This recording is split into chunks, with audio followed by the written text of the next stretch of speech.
I got the cash in the bag, stadium packed. Born a rock star in this life, gon' live it up on the attack. Baby, I'm bad, I just wanna get caught up in this life. I'm crazy, I'm mad, doing no cap. Only God wants, so you better go live it up. Cash in the bag, stadium packed. Baby, I'm bad, baby, I'm bad. I just wanna stay bad, stay mad. Shit on my shoulder cause they treat me like an outcast. I ain't gonna take that, stay back. I'll be swinging hard till the hits come in all caps. I ain't gonna lay back, pray that someone's gonna help me. Ain't nobody like that. I ain't gonna wait, that's all fact. Give me one shot and I'll never get the throne back. I'm sick of being cautious, I'ma go cause some pain, can't stop this. I'ma steal everybody's lane, call it shoplift. Sick of hearing everyone complain when they thoughtless. Taste the pain, it's like candy canes. It makes me go change into a better frame, into a better name. Society's insane, we all live for fame, yeah. Cash in the bag, stadium packed. Born a rock star in this life, gon' live it up on the attack. Baby, I'm bad, I just wanna get caught up in this life. I'm crazy, I'm mad, do it no cap. Only God wants, so you better go live it up. Cash in the bag, stadium packed. Baby, I'm bad, baby, I'm bad. I got the cash in the bag, stadium packed. Born a rock star in this life, gon' live it up.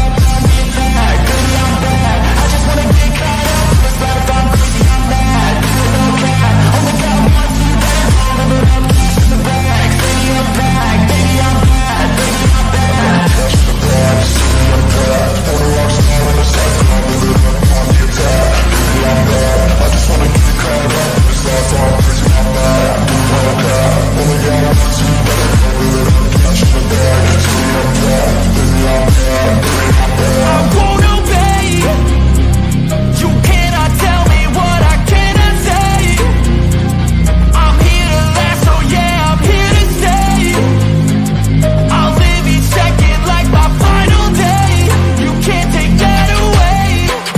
I got the cash in the bag, stadium packed. Born a rock star in this life, I'll live it up on the attack. Baby, I'm bad, I just wanna get caught up in this life. I'm crazy, I'm mad, do it no cap. Only God wants, so you better go live it up. Cash in the bag, stadium packed. Baby, I'm bad, baby, I'm bad. I got the cash in the bag, stadium packed. Born a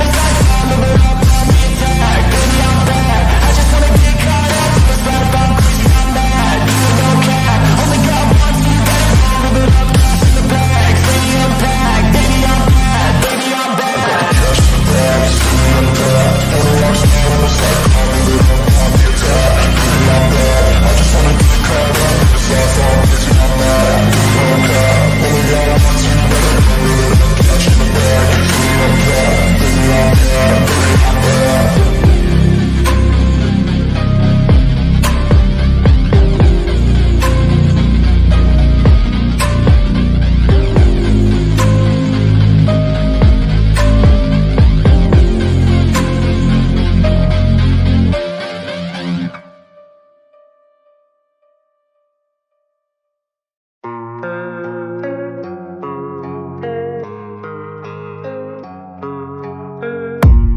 I don't really know what comes next. I'm just doing my best, even though I'm so stressed out.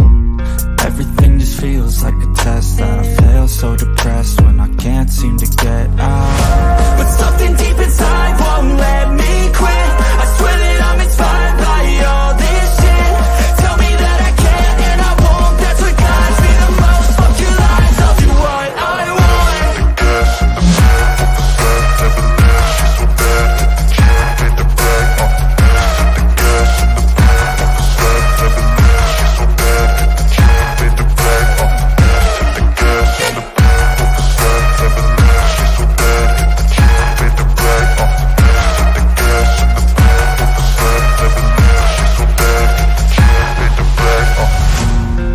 By thirst, I'm inspired by worth.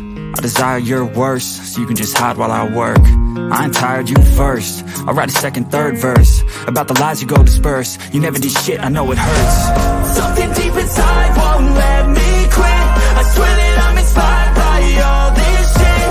Tell me that I can and I won't. That's what guides me the most. Fuck your lies, I'll do what I want.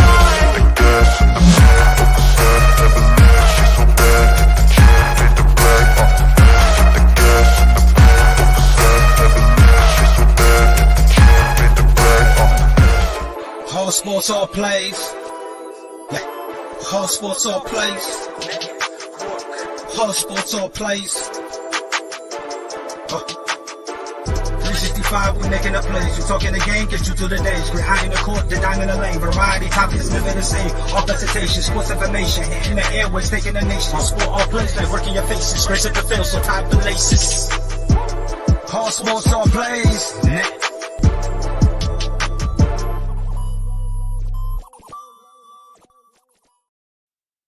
Good morning.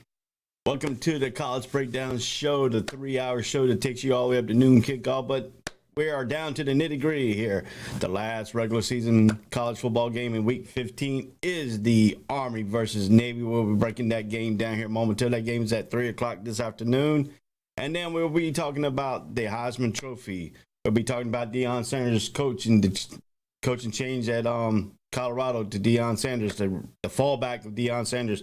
Is it really criticism that he should get moving to a job out of the HPUs? He did something there special at Jackson State, and now he's moved up to a top tier college. We're going to talk about that. We're going to talk about Fromm leaving Purdue, going back to his alma mater at Louisville. Soloway taking the job from Louisville over to Cincinnati. We got a little bit of that. We're going to see what names are coming up to take over the Purdue job that Fromm left behind. We're going to talk about the Heisman Trophy ceremony. Who's going to win the Heisman Trophy? Who's our pick to win the Heisman Trophy tonight? We're going to talk about it like that. They're going to talk about some of the big boards of Mel Kiper's big board of his draft. We're going to talk about some surprise entrants like the Florida quarterback Anthony Richards. I'm waiting on Dre to get in here. When he shows up, we'll talk about that. He's a Florida Gator. We're going to get some insights on that information there.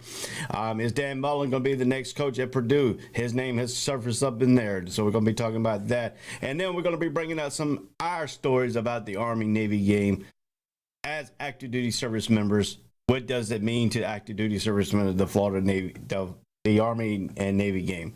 So we're going to be talking all about that today. Good morning. Welcome to the College Breakdown Show. I am your host, Ray Cruz. If you like all the content on the All Sports, All Place Network, send us some stars on our Facebook page. That stars will help us to make more content for our network. The entire night, not just the College Breakdown Show, not just Jags Nation, not just All Sports, All Place in the morning, the afternoon blitz. It's all our shows on the All Sports, All Place Network. Even the Mike and the Mike.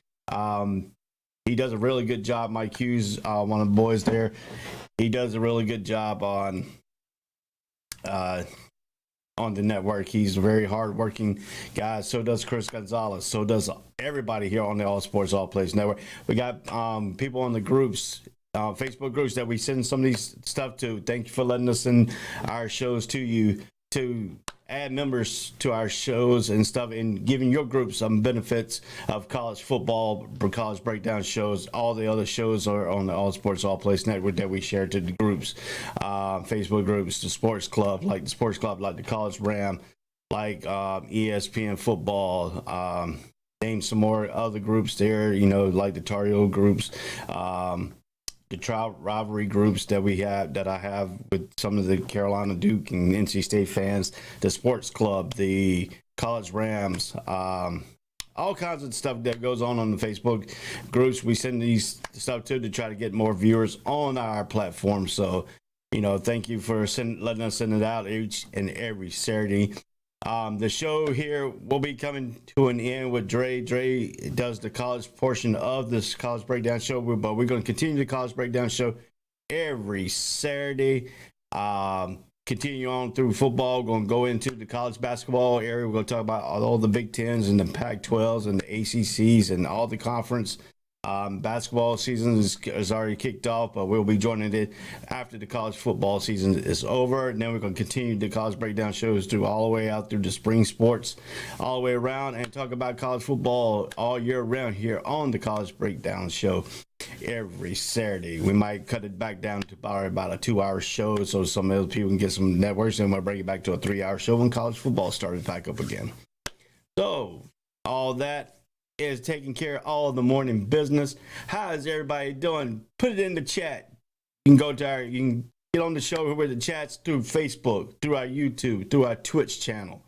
We are live on Roku TV. We are live on Tiki Live TV. So if you're joining us there's a good thing. But if you want to comment on the show, you have to go to our Facebook page, YouTube channel, or our Twitch. We'll all get that here. We put it on the show. We interact with the fans here on the College Breakdown Show on the All Sports All Plays Network. We're going to get ready here momentarily. Dre has not come up on the thing to see the link yet, so we're just waiting on Dre Montez to show up here, and we'll get this game started rolling here. So we're going to take a commercial break. We'll get right back, and we're going to talk a little bit about Deion Sanders taking over the Colorado job and some of the backlashes that he has gotten over the recent weeks about this transformation from the HPU's college circuit to the Power 5 conference in Colorado.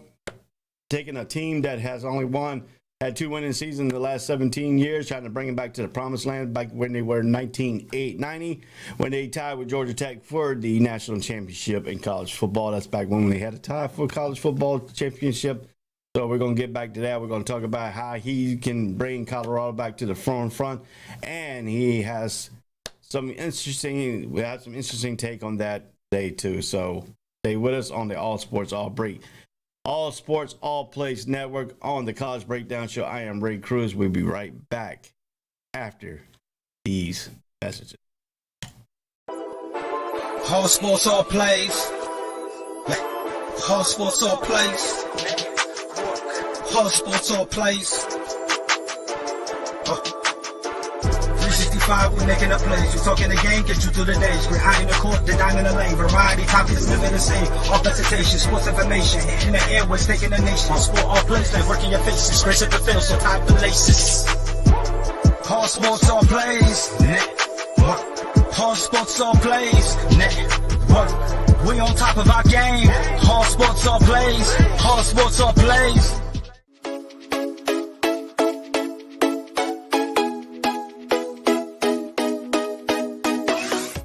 What did you say? I said Kobe Bean Bryant has been overrated ever since he passed away.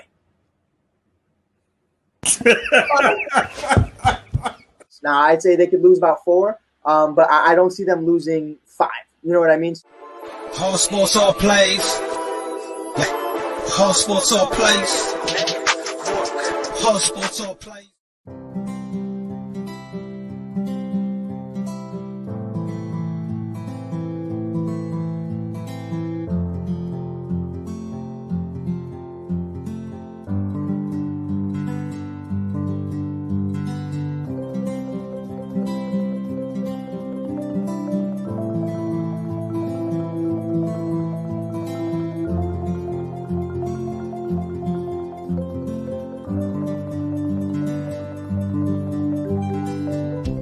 This is the Fox D Streaming Network. Register to come on our channel at foxdnetwork.com. Welcome back to the All Sports All Plays College Breakdown on the All Sports All Plays Network. We're coming to you live on our Facebook, Twitch, Roku TV, all the way down to Twitch and YouTube. So, we're going to continue right along here on today's show. I sent a text off to Dre, see if he is coming on today. We don't know what's going on, so I'm just waiting for him to answer back. All right, let's go to our first topic here today. Is the man, the myth, the legend, Deion Sanders, the new head coach at the Colorado Buffaloes.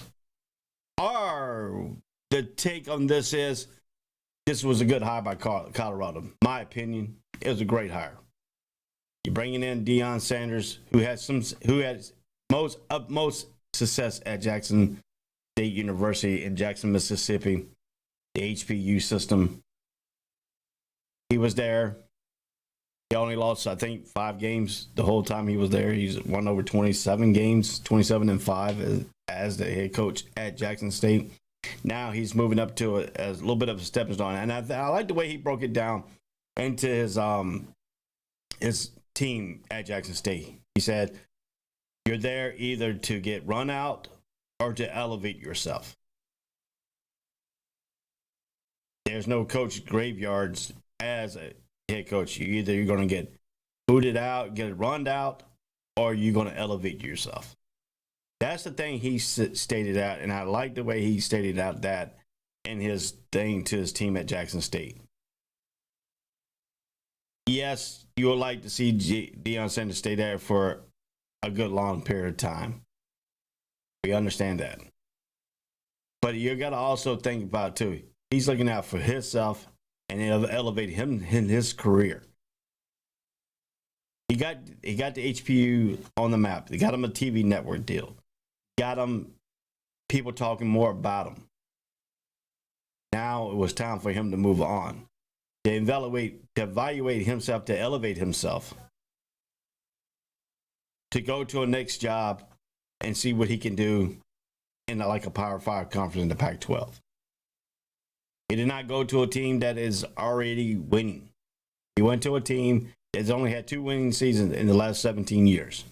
Even though Colorado did win a 1990 national championship split with Georgia Tech when Coach Bobby Ross was at Georgia Tech. But you got to understand yourself too. You got to understand the way he's developing himself, the way he is putting himself on the map.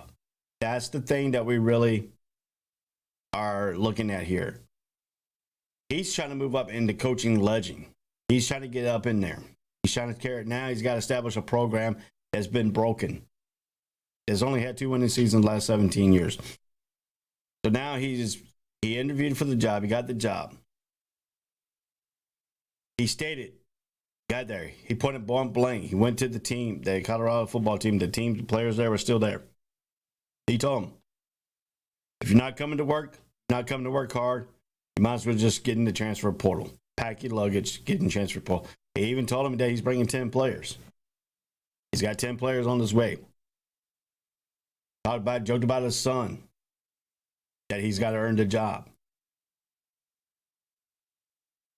Which is not going to be given to him. Talk about his other son, the safety, in his doghouse. Didn't come.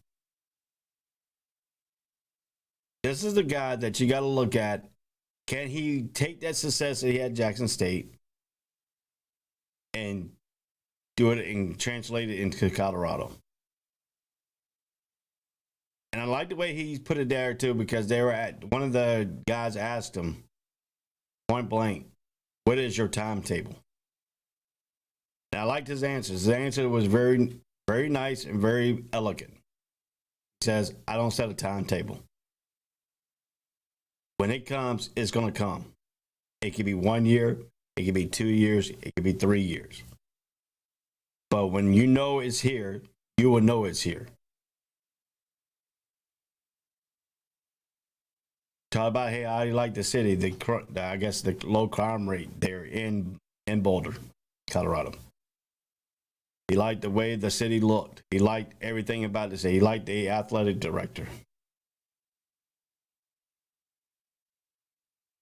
Deion will put this Colorado team back on the map.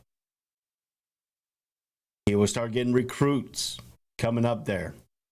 There's a couple people that already left Alabama. I know one came out and said that he is in Colorado. Travis Hunter, number 1 recruit that went to Jackson State, is now hit the transfer portal going to Colorado. They're taking his son is going to Colorado to be the quarterback. Got another son that plays safety. He's going to Colorado. He's taking 10 people from Jackson State to run his system in Colorado, and he's already put those players that are on the Colorado team on notice. So what does this mean for Colorado fan base? This means it could be sellouts. It can mean more revenue, more TV spots, because Deion's a household name. Coach Prime is what he wants to be called. Somebody asked him how about Neon Deion? He said he didn't like that. I remember when they used to call him Neon Deion. But he stayed with Coach Prime because Prime time was with him through high school. People at Florida State were trying to get him to change his name to Neon Deion. He didn't like it. He stayed with Prime time. So Coach Prime, what you want to be called, I like his philosophy. I like the way he breaks down stuff to you. First, put God first. It's a lot of backlash that he's got from leaving the HBU system, from people outside the program. Is that warranted for Deion? Is that warranted because he took a better job in his eyes to elevate his career instead of be sitting in a place that he can elevate so much, but it's just going to be leveled out? Because the way the system works is it's the way he said it, and it was correct. I mean, you go to college, they don't have a graveyard for coaches at the college. They're either going to try to run you out at a certain point of your career when you started getting stale, or you can elevate yourself. I'm sorry, to a point where you now are going to a Power 5 and you're competing with coaches like Nick Saban for recruits. You're competing with Kirby Smart at Georgia for recruits. Now, he can go back and tap in his hometown of Fort Myers, Florida here and get recruiters coming out of Fort Myers to go all the way up to Colorado. That's going to be a dramatic change of weather and conditions, but people want to come and play for Deion Sanders. More than he's got, he has shown that he can coach the football by just going to Jackson State, putting HBUs on the map, getting them a TV network deal. But there's been a lot of backlash. There's been a lot of turmoil to come out of these things here for him. Is it warranted that he left? I mean, look at Yami Jones. I wouldn't have come in the first place and said, God sent me here to fix HBCUs. He sold a dream and then he walked out on the dream. That's from Yami Jones. ESPN, that he was on CNN talking about Deion Sanders. Is it warranted that he's talking bad about Deion Sanders? Deion Sanders didn't come and say that he's going to be at Jackson State all his career. He did not say that. He said God sent him here to put the HBCUs on the map, which he has done. Got a TV deals for him. He's leaving his legacy behind with a solid commitment for a head coach that was on the staff to take over the program. That means he's giving somebody else a chance to carry out what he set forth, getting him a coaching job experience. Is that the dream that Deion was talking about for the HBCUs? We don't know. But some people like Yami Jones coming out saying that, God sent him here and backed on him because he moved up to a bigger school to elevate himself as a coach to compete with Nick Saban, compete with Kirby Smart, all the top brand coaches to see where he's at. You can't blame Deion Sanders' side that he wants to leave HBUs. We don't know the whole criteria of system why he left.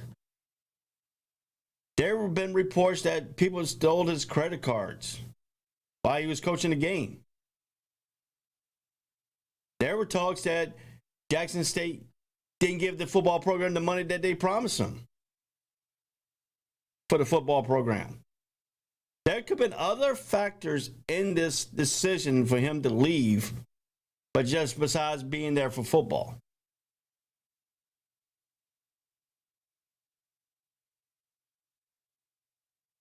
His players at Jackson State came out and defended Deion, his decision of leaving, because they were told, not from the outside sources, it's coming from the horse's mouth. He went in there and told them before this news even broke that he was leaving. He did not beat sugarcoated behind the books, behind the closed doors. He didn't do what some of the coaches do, send an email like Brian Kelly to his team, said, I'm gone, I'm going to LSU. And your team sees you walking to a press conference at LSU. He didn't do that. He went to his team and told him that he was leaving.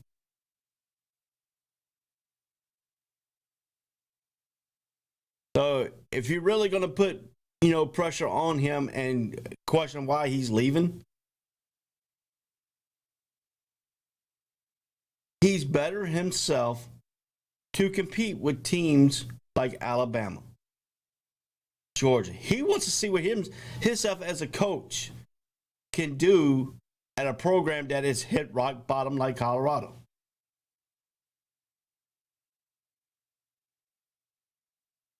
Can he bring Colorado to a level to compete for a national championship? I think he can, because just the name recognition alone, the way he did at Jackson State, showed that he can coach. But when you come there to Colorado, don't expect you to come wearing your baggy pants, wearing your hoodies. You're going to come and be professional, because he's going to make you dress professional. It's going to carry yourself like you were at a job.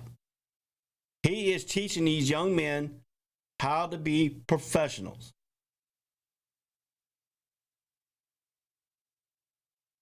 When you're at Colorado, you're not going to be wearing earrings in your ear. You're not going to be wearing hoodies. You're not going to be wearing sweatpants. You're going to come and dress professional. You're going to be professional. You're going to learn some life skills, because he's going to teach you them life skills besides being a football coach. And that's what I like about Deion Sanders, because he doesn't beat around the bush. He comes and tells you what you're going to be doing, what his expectation are you going to be. And if you don't like it, you can hit. He's already told him he can hit the transfer portal if you don't want to be here. He is going to have players that want to be there at Colorado, wants to be professional, going to follow his guidelines, going to dress the way he wants you to dress, be professional. Some of the comments he made on his press conference, you're not going to recognize the college football players here at Colorado. You're going to recognize young men who are opening doors for women. He even said that. He said, open doors for women, being respectful, being professional, not getting outside troubles, not wearing your earrings, not wearing your hoodies and mixed match clothes, not wearing baggy clothes hanging from your butt.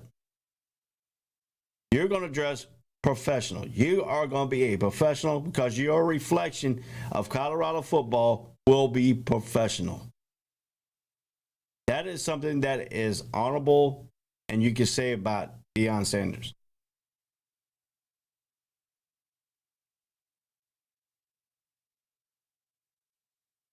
So that's something that you got to look at here. I mean, why is he getting so much backlash? Because he left the system to better himself,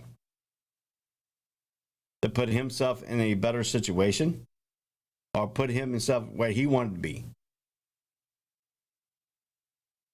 I remember the time that he came.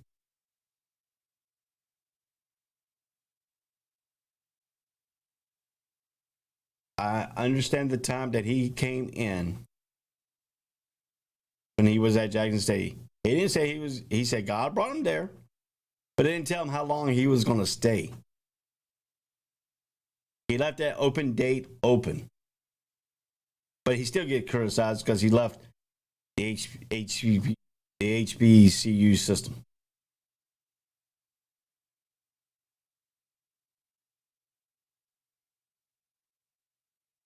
But I mean, if you look at it here,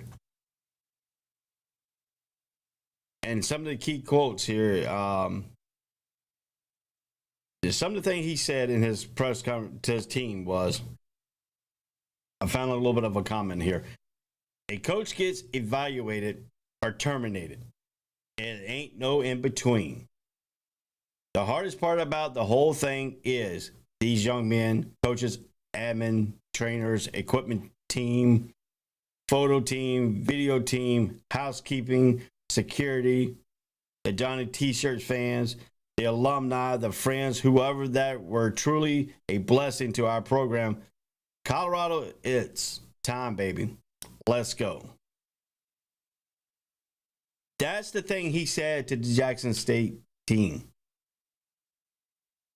Point blank. Why are people criticizing him?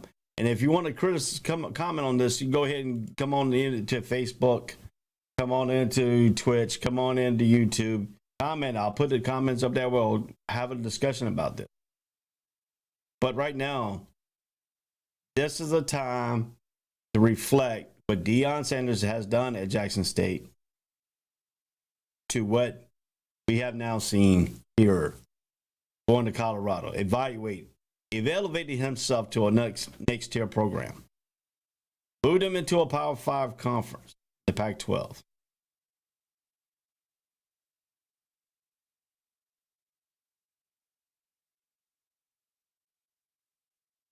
You have to understand, I understand the culture. I understand Jackson State's culture. I understand that the African-American persona there established himself a way to evaluate.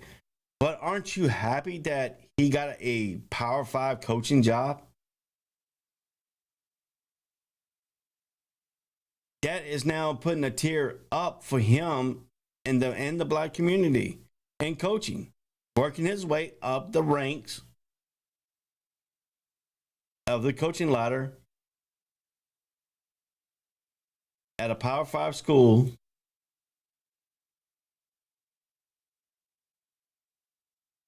But instead of you turning him down because he left Jackson State.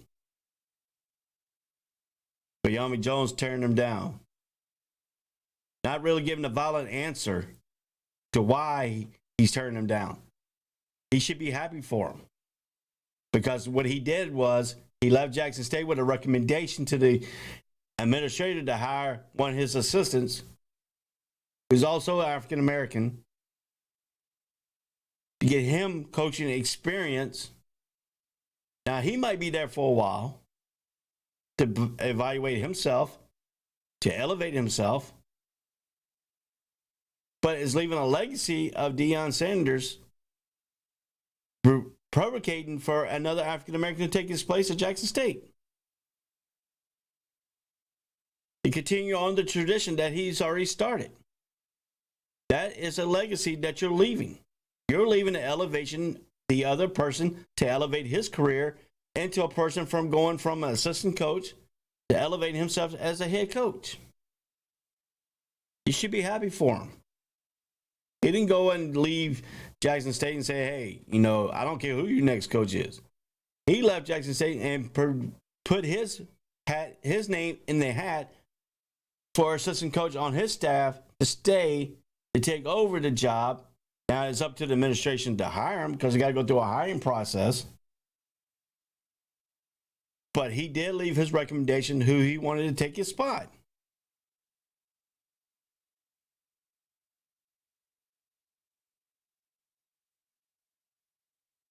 That is the question that people, I don't understand. They're happy he was there, but all of a sudden he decides he's going to take he wants to elevate himself to the next level. Tongue twister. And people are now kicking him to the curb because he left the system that they didn't think he was going to leave.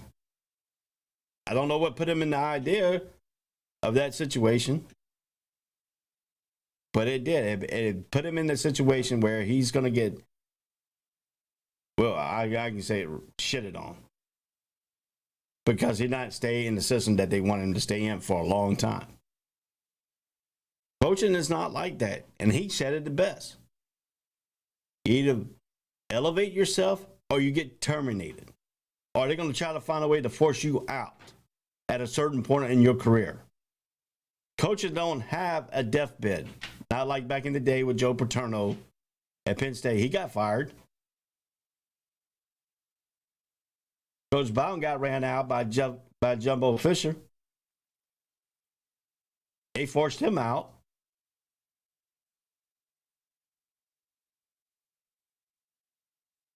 Deion Sanders left on his own terms, but left Jackson State at a better place than when he found it. he elevated himself, but also left recommendations for his next replacement at Jackson State to carry on the tradition that he started there. So when we get back, we're going to talk about some more coaching change. Satterfield going to Cincinnati. Brom going from Purdue back to Louisville. We're going to talk about that. We're going to keep on talking about the situation. We'll break down the Army-Navy game later on in the show. We'll be right back after these messages. I am Ray Cruz. I am the host of the All Sports, All Plays College Breakdown on the All Sports, All Plays Network. We'll be right back after these messages. All sports, all plays. All sports, all plays. All sports, all plays. 365, we making up plays. We talking the game, get you through the days. We're high in the court, the dime in the lane. Variety topics, living the same. All presentation, sports information. In the airways, taking the nation. All sport, all plays, they working your faces. Grace at the field, so tie the laces. All sports, all plays. All sports, all plays. Network. We on top of our game. All sports, all plays. All sports, all plays.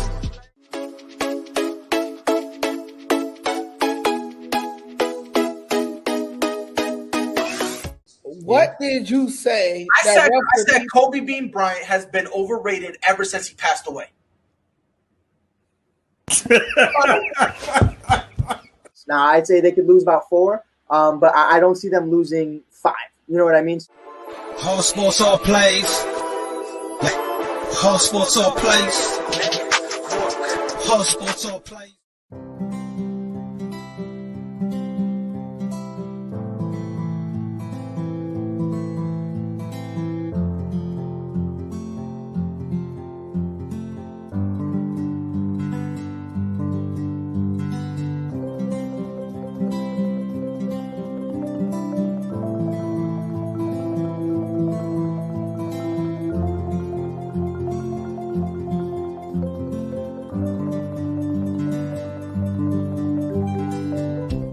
This is the Fonx D Streaming Network. Register to come on our channel at fonxdnetwork.com. Welcome back to the All Sports, All Plays College Breakdown. I am your host, Ray Cruz. Jay is not here right now. I am running the show today here on the All Sports, All Plays Network. Once again, you can see where we're streaming at here on Roku TV, Tiki Live, Twitter, all the way down to Facebook, YouTube, and Twitch. So, ladies and gentlemen, we're going to continue right along. We're not going to lose some aspects here of the college breakdown. We are getting to the nitty gritty. We are week 15, which is only game today will be the Army-Navy game. We'll break that down later. I will tell you some stories about me being on active duty, what this game means to the people on active duty here on the All Sports, All Plays College Breakdown show. All right, we mentioned going into the break, we mentioned Satterfield, who is moving a lateral move. I call it a lateral move because he's going from a head coaching job at Louisville at a Power 5 conference to Cincinnati, which is moving to the Pac-12, which will also be considered a Power 5 team, Power 5 conference team as they move into the Pac-12 here. So, I'm sorry, the Big 12. I think they're moving. Let me see what they're moving to. I had it written down on my notes. Yeah, the Big 12. I think the Big 12 conference. So then, as they move the leap into the Big 12, Satterfield is the coach at Appalachian State at one time. Moved from Appalachian State to Louisville. Turned Louisville into a little bit of a respective team. Had a little bit of problems there. Brought him back a little bit this year. Now, Fickle left to go to Wisconsin. Satterfield goes from Louisville to Cincinnati. What is the realistic of this? He's moving into a Power 5 conference. He was at a Power 5 conference. He is familiar with the North Carolina scenes because at Appalachian State, he recruited well in North Carolina. He recruited a little bit well in Louisville. What is the status of him now going into Cincinnati? They got to learn a little bit of Cincinnati recruiting areas of their high schools there.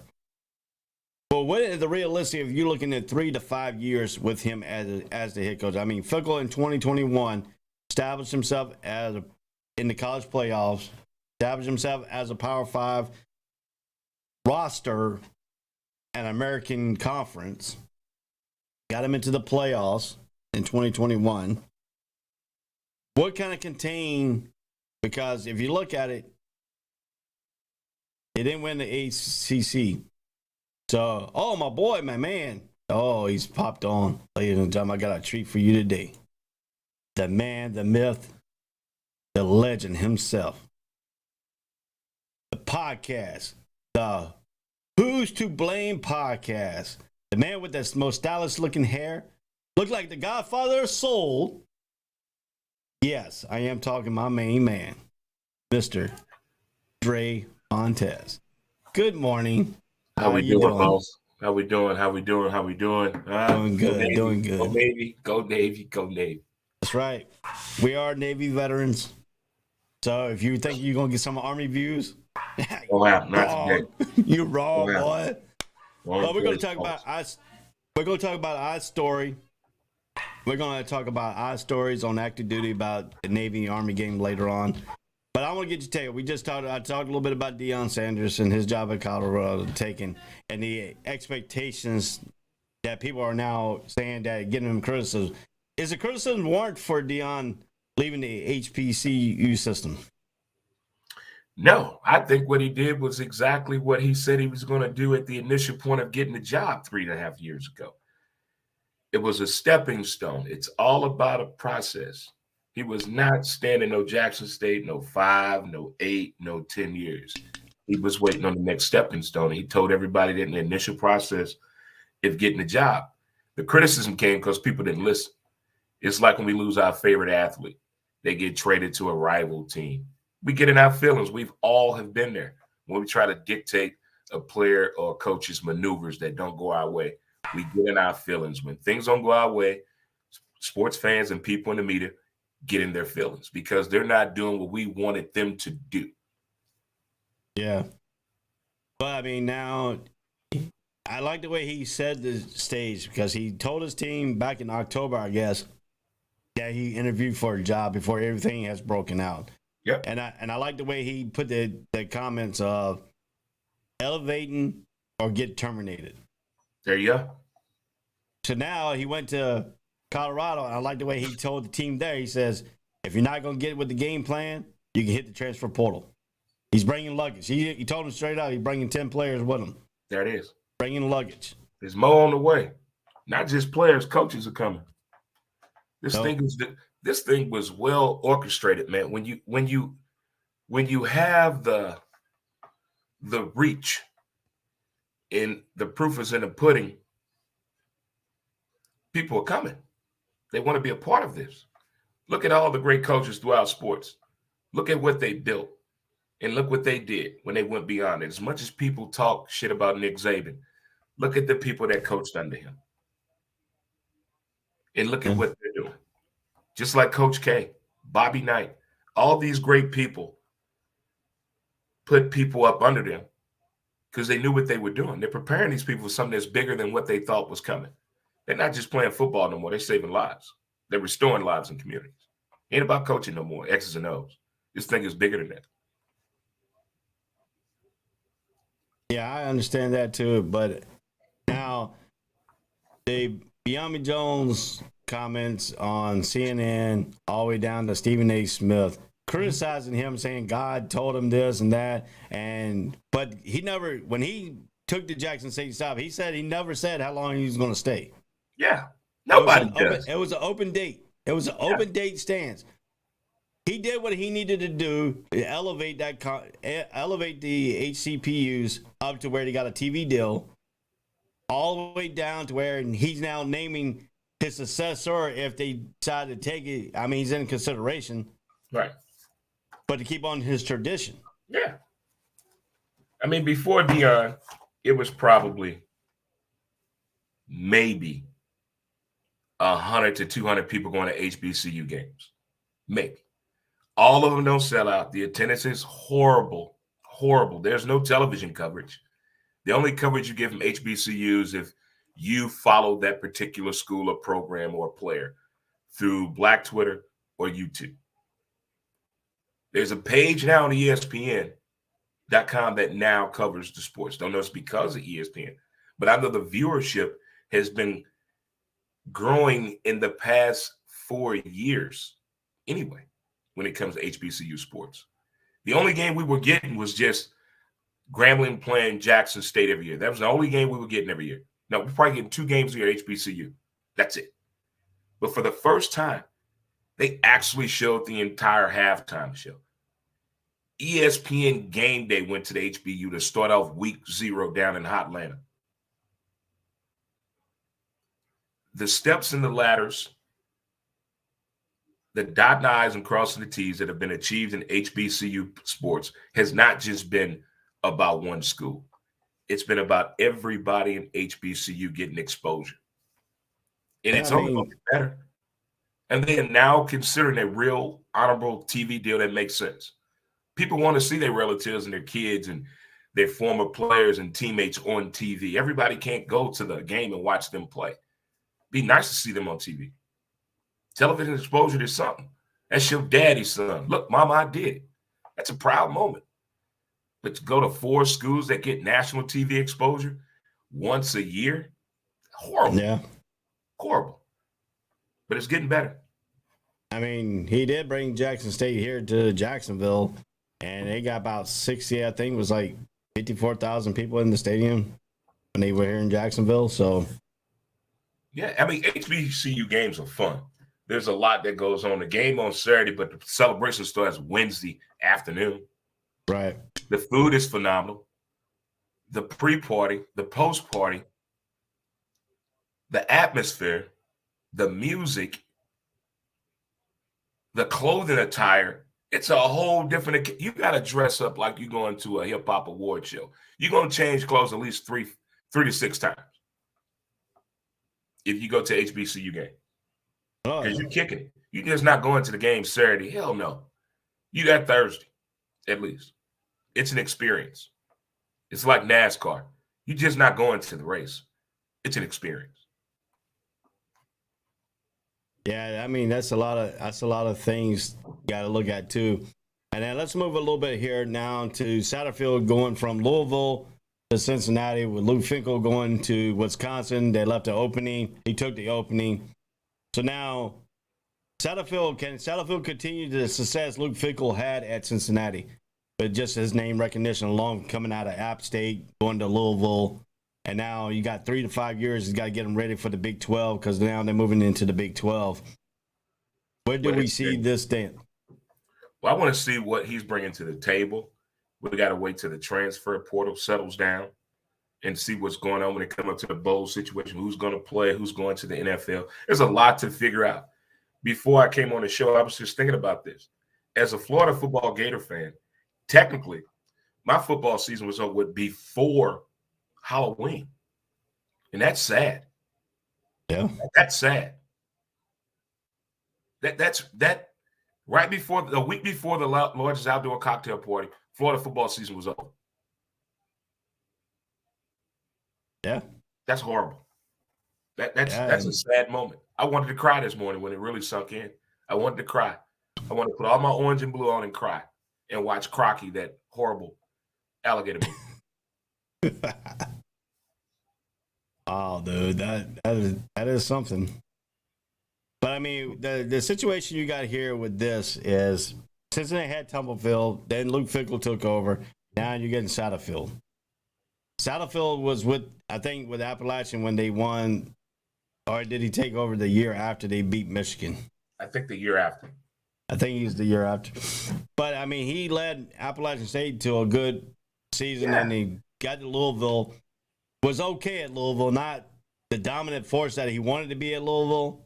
But then you had Clemson sitting at the top of the Atlantic Division, and you had all the teams on top of that. Top of the food chain. Boom. So, I mean, he was like in the middle of the pack. He wasn't at the last place team. He was like in the middle of the pack of the ACC. Can he evaluate himself as a coach now to get him in that top level tier to put Cincinnati in a place where they were in 2021 going into the college playoffs? See, that's the thing. It's not going to be an overnight success when you move to a different conference or you move up in a division. It's not going to be that easy of a fix, even when they move down or when they go to the pros and come back, because the game changes that much. Now it's going to take a while to get the language barrier across and what he's trying to do. Is he bringing his own coaches? Does he know these coaches there? It's just a lot to figure out in this crazy, wild expectation until New Year's Eve. And then football season is over with. And then he really doesn't get involved into the program until the new year. So it's a lot of speculation, a lot of thoughts, a lot of engines moving in park. But we really don't know what they're going to bring to the table and all these coaching adjustments and changes until really next year. We're not going to know until next year. I mean, what coaches is he bringing with him? Is he getting the type of deal where the school told him, hey, you can bring in here who you want? Or no, you got to keep these guys. Is he that good? Coming from App State to Cincinnati, that's a jump. That's a huge ordeal. Now we're in the millions. We're not in the thousands no more, honey. We can't shop at Walmart no more. Yeah, I mean, well, he's got his face in North Carolina, so when he goes recruits in North Carolina, they love him down in Boone in the area and stuff like that. So he can dip into North Carolina and get some of these North Carolina recruits. But also he can dip in some in Kentucky now because since he was at Louisville, he had made some recognition with some of the Kentucky fan bases and coaches in high school. Now he's leaving there, going to Cincinnati, where now he's got to try to build inside Cincinnati. Plus, he can bring some players out of North Carolina and dip into that Kentucky recruiting class to make that process a little bit thicker. So now the thing is, Luke Fickell, now he's been at Cincinnati. Now he's moving to Wisconsin. He could dip into Cincinnati, take some of the recruits away from Cincinnati himself. And the transfer portal, like you said, the transfer portal, a lot of people are hitting that transfer portal. And I mean, right now, it went from 3,000 names to I think over 9,000 now. See, but here's the thing. Wisconsin and the Cincinnati job, are we trying to revitalize what the programs were known for? Or are they bringing what they did at other schools to these schools? Could that possibly work what he did at App State? And could what he did at the Natty work really at Wisconsin? Because Wisconsin kind of went away what it was known for. They kind of went away from that. They were trying to come in this new age football style. How do you change that what's been working for 25 years at that school? That changed the whole process of recruiting.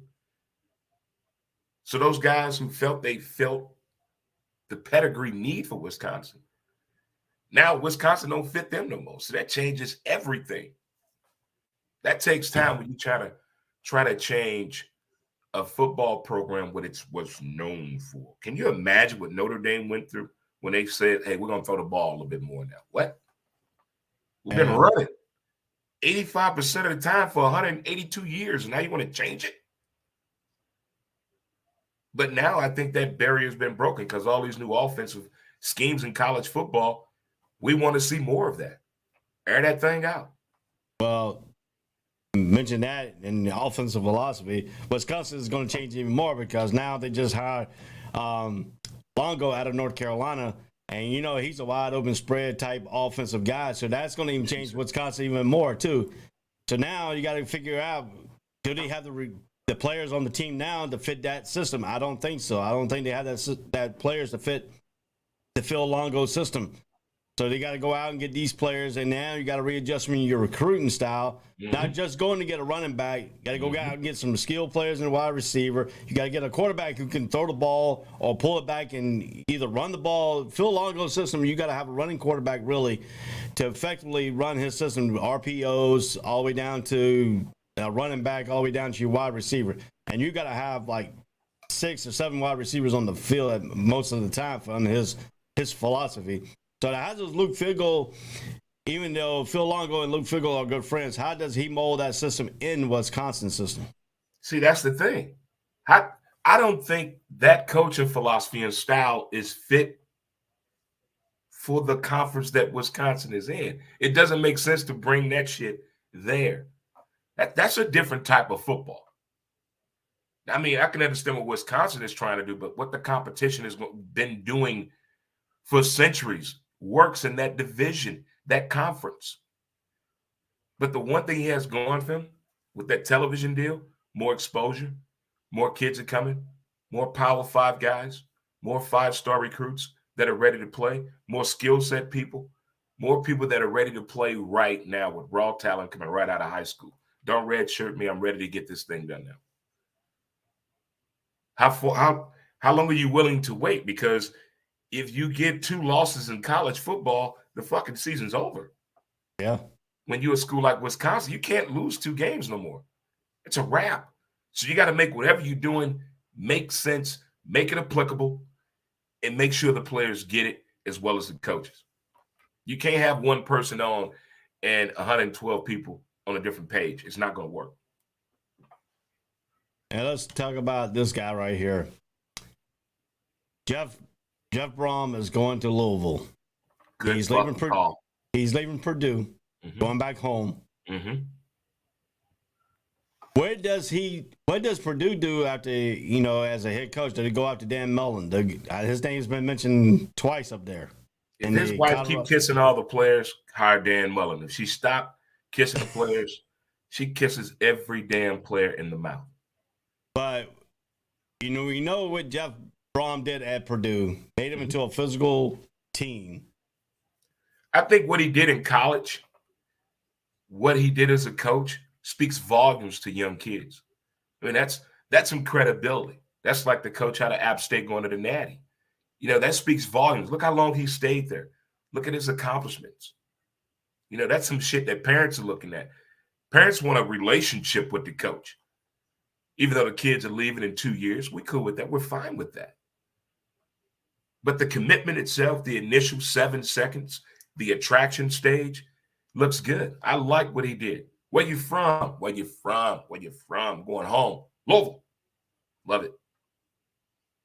So now I could elevate Louisville to a top where they can start competing with Clemson recruiting-wise. They got a person that was at Louisville, knows the Louisville system, home. Now you're going to start getting the big-name recruits to stay in Kentucky, in Louisville area, because he's there to be there because people all know who he is from that area. So now, what does it take for him? How many years will it take for him to try to compete with Clemson, NC State, and all the ACC teams that are going to be ahead of the curve when he gets there? Before Bobby Petrino messed it all up using his little man Tattywhacker, Louisville was already beyond that thing 2 years before Lamar Jackson got there. Louisville was doing that thing. And then after Lamar left, it hit a little hiccup again. But the program is already ready to go. They just need a coach to come in there that knows how to use that talent. The kids not understand what the coach is saying. They feel like it's like an episode of Waterboy. Kids don't know what he said. So they're going out there doing what they think they should be doing instead of knowing what they should be doing. Yeah. Accountability is key in coaching. It's key. It shows if you don't know what you're doing with talent. It shows. Now he finished at Purdue 36-34 overall, but 17-9 the past 2 seasons with the school, and first Big Ten West division title this year. So I mean, he got him in that, and he got Purdue up there. Mm-hmm. So now, what coach will sustain the success he started at Purdue the last year and continue on the winning tradition? Could it be the Georgia offensive coordinator Tom Monken? No, that would be an ass backwards move to me. If he leaves Georgia to go to Purdue, he's been selfish. That's a selfish job. You're trying to prove a point. You don't leave the SEC to go to no fucking Purdue to be the head coach. That's an ass backwards move to me. No.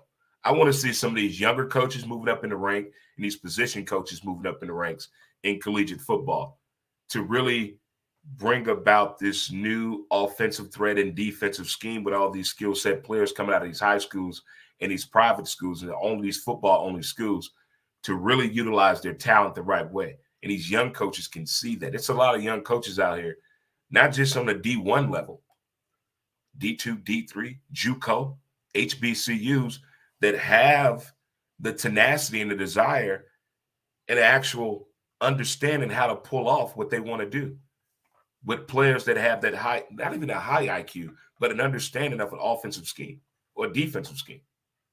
Yeah. That's what I want to see. And then the interesting note was I said Dan Mullen. We talked a little bit about that. How about Pat Narduzzi at Pitt? He has a Big Ten. He was the defensive coordinator at Michigan State. Mm-hmm. Does he go back to the Big Ten? And is this the right job for him at Purdue? I mean, Pitt has a lot going for them in the next 4 to 5 years. I think Pitt really has a lot going on inside their program and what they're trying to do with the recruiting process. They've done a great job in state and around state as far as showing what's in that region for his football talent. So I don't know if that'd be a good move for him or not. I'm still feeling this season and smelling the aroma of the Pitt team. Or does Purdue stay in-house and hire Mark Higgins? The in-house move will be the co-defensive coordinator. Or do you stay in-house and keep him there? See, when you say stay in-house, that's kind of a lazy way of saying we don't feel like looking for a coach. We don't know what we're looking for. So why don't we keep one of you guys? Who wants it?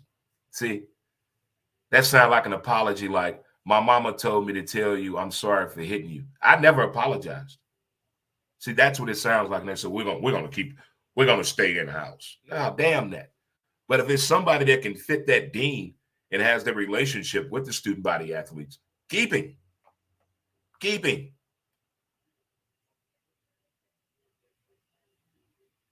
Yeah, and then let's talk a little bit about Mel Kiper's draft board here for the 2023 season. Now, interesting name that I've seen on here was your man, Anthony Richardson. Okay. This is the question. Are you surprised Anthony Richardson, Florida quarterback, going pro? No, not at all. No, not at all. Why stay?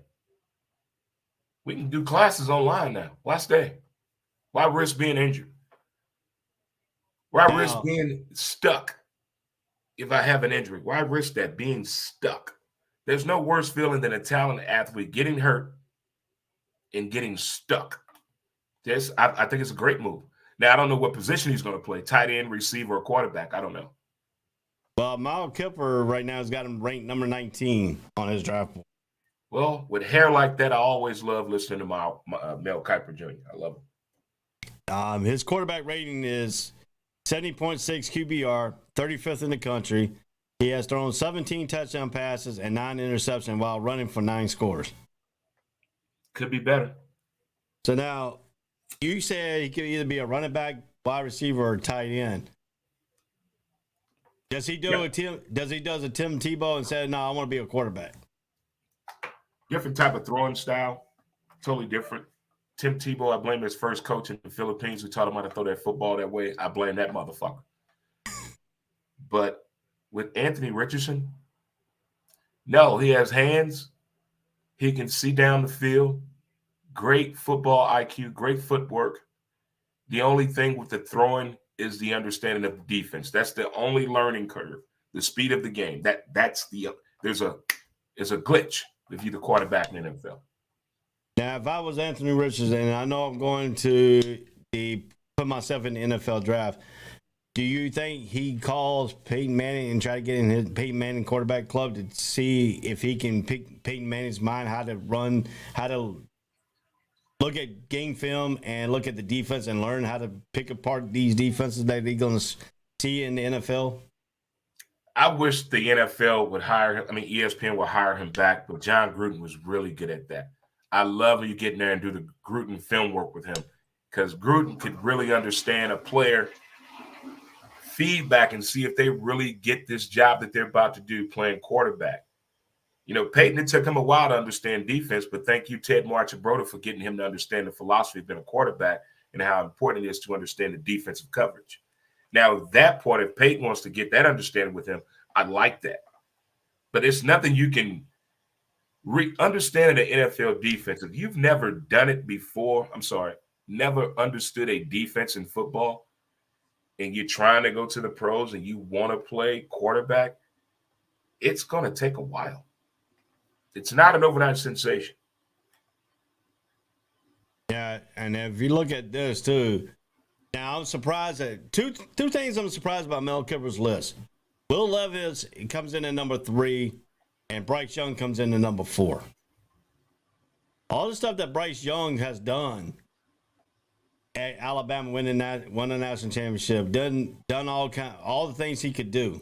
Won a Heisman Trophy winner. Mm-hmm.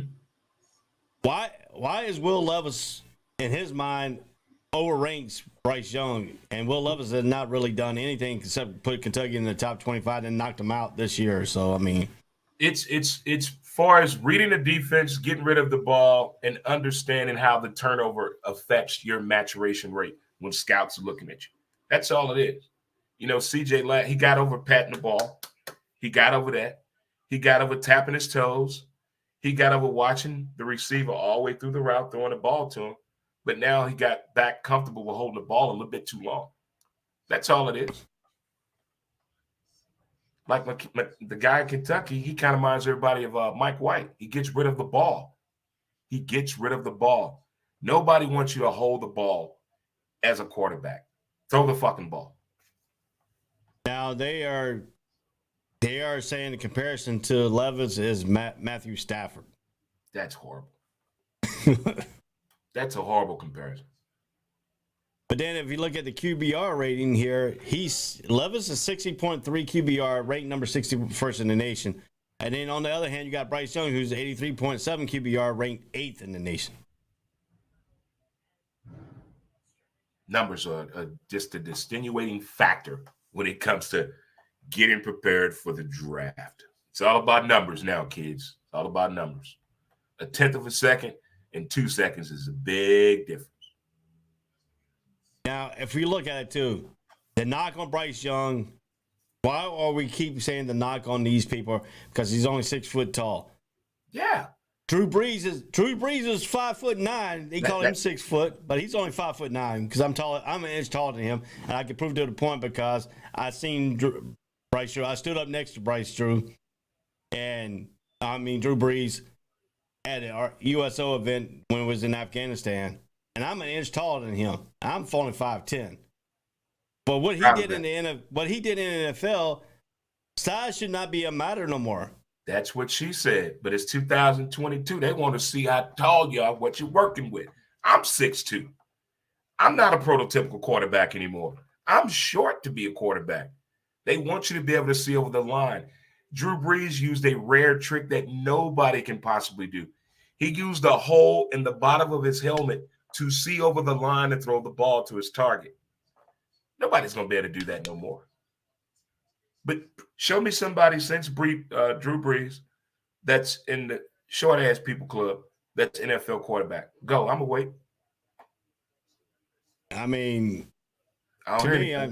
It ain't that many, but still. Little bitty hands and short people are going to go through hell trying to be a quarterback in the NFL or running back. Ask everybody that's been talked about with little bitty hands in sports. Oh, yeah. They can't hold on to the damn ball. Little bitty people trying to be quarterbacks. You got one going through hell and earth. What two? Russell Wilson and Kyler Hill Murray. Yeah. The rest are tall. What two are the only one looking good out of all of them? Now, on his big board, he got number 1, Jalen Carter, the defensive tackle out of Georgia. And then the second one was the defensive end, Will Anderson out of Alabama. Yeah, that's a man. That's a grown-ass man. He was eating table food at 9 months. If you look at it, Jalen Carter at defensive tackle, he's 6'3", 310 pounds, but he moves like he's running like 4.2. Because if you see him in Georgia, he's back in that backfield. He's running down these quarterbacks. And the one play that when he first came back this season, because he was injured, when he first came back off the injury, he chased down a freaking running back that was 15 yards ahead of him. Yeah. And he chased him down and tackled him. I'm telling you, you want motivation, and if you think you overweight, if anybody out there think they're overweight, I want you to go to YouTube and just look at the speed on the offensive line and the defensive line of Alabama and Georgia, and tell me you're not motivated by that. That's all I want you to look at. The size, look at the weight, look at the speed of these dudes. Watch it in slow motion. You think Suzanne Summers wanted you to squeeze some thighs? Watch that shit. You'll be getting in shape in a week and a half. Now, Will Anderson, he reminds me of not a same caliber as Lawrence Taylor, but a little bit of an image of Lawrence Taylor. But he's got not the physicality of Lawrence Taylor. But I mean, There hasn't been nobody. I mean, the speed wise. No, I don't. There's not been not one person since that man left college to remind me of a Lawrence Taylor. There has been not one, and I watch a lot of college football. I haven't seen not one person even mimic being in the conversation of a Lawrence Taylor in college. No way. I mean, speed wise for Will Anderson, though. No, I haven't seen it. That's you. Me? No, I haven't seen it yet. That's a different type of world. That's a different caliber. You're created in a lab. If you think anybody in college reminds you of Lawrence Taylor, that kid was invented in a lab. That was special sperm that made that athlete. Yeah, I know. I'll go back and watch old Lawrence Taylor's old film in North Carolina when he's taking Michigan and palming the quarterback to the ground. One hand, dude. Yeah. Never seen nobody do that. And then you can't play that style of football no more either, but still, I haven't seen nobody remind me of him. Nobody. But go back to Jalen Carter. That LSU in championship game when he picked up James Daniels with one hand, put one hand up in the air. You know, there's been some wild plays made in college football this year. Wild plays. I mean, size, strength, speed, tenacity, whatever you want to put at it. Them kids showed out this year. If you didn't watch the college football awards, they showed you little highlights and what happened this year. But yeah, that was a freak play right there. But if you keep on going down here, they got C.J. Stroud at Ohio State at number 7 on his draft board. That's about right. Nobody is drafting a quarterback in the first round no more. The people done that before, fucked it up for everybody. Everybody go home. No more quarterbacks. Running backs becoming scarce too. Yeah. You're only going to play 3 to 5 years in the NFL if you're running back, because by the time you get to the NFL, them knees gone. They shot. Done. Yeah, this could be a thing for Bijan Robertson, the running back out of Texas. I mean, that dude was electrifying it for Texas at a running back, but he ran him enough. So he could be, that prospect of, short time live running backs because he got featured more. Yeah, right now he's number 8 on the big board of Mel Copper on that. Yes. And then if you look at TCU wide receiver Quentin Johnson, he's number 9. And then Miles Murphy, who was supposed to be in the top 5 of this thing, now he's fell down to number 10 from the play that he did this year. I mean, he went from up on the pedestal last year down to a miniature at number 10. They're going to get offensive line. They're going to get people that can get the quarterback, and they want people that can defend these receivers with speed. Then the top 3 things the NFL teams want. Patrick Mahomes and Joe Burrow has changed the whole philosophy. No quarterback right now is on no first round, and we need him. No, you can get him in 3rd round. You need somebody to protect your quarterback. You need somebody to go get these quarterbacks. And you need somebody to defend receivers like the cheetah. That's what they want.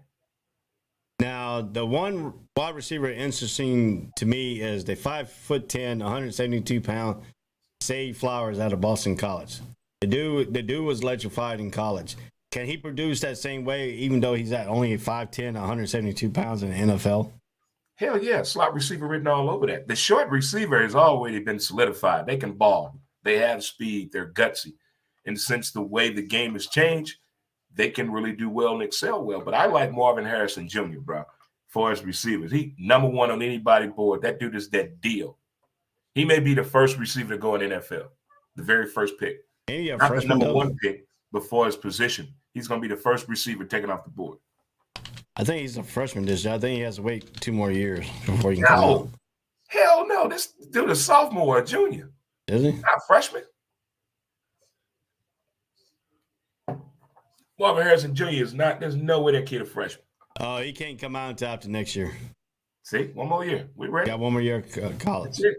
Yeah. He's got to be out of high school for 3 years. Yeah. We're coming next year. That's it. I'm not playing a bowl game this year. Fuck y'all. I'll see you next year. Not messing up my money. I'm a boast of this shit. Not messing up my money. I'm only playing in meaningful games, coach. Now, I got a game to protect. Now, Keely Ringo, the corner out of Georgia, he's an interesting. They got him listed at number 25 on his board, but if a team needs a corner, is he going to be one of those political pro-type corners, or will he just be coming out of college as a name brand because he played at Georgia, he did okay? Can he develop into that number one corner for our team? Well, he has 2 games possibly to play to prove he about that deal. I mean, he's not coming in with a name recognition. There's no Pat Surtain III or nothing like that. He's coming in on his own volition. So this is really his moment right here. Yeah, maybe 8 weeks before they see them play again, but this is his moment. Yeah, because, past 2 seasons, in the national title clinching pick 6 against Alabama, he ran it back for a touchdown on a pick, on Bryce Young's pick. Mm-hmm. So, I mean, that's the only thing he got him listed as a big time right now. But his techniques, he still has raw techniques, but his techniques, I've seen over the past few years, against Tennessee's wide receivers, he was handling them, bumping them and stuff like that. Now, like a team like Jacksonville Jaguars, he could be a good fit for him because we don't have a corner that can play man-to-man. Boom. Like he can.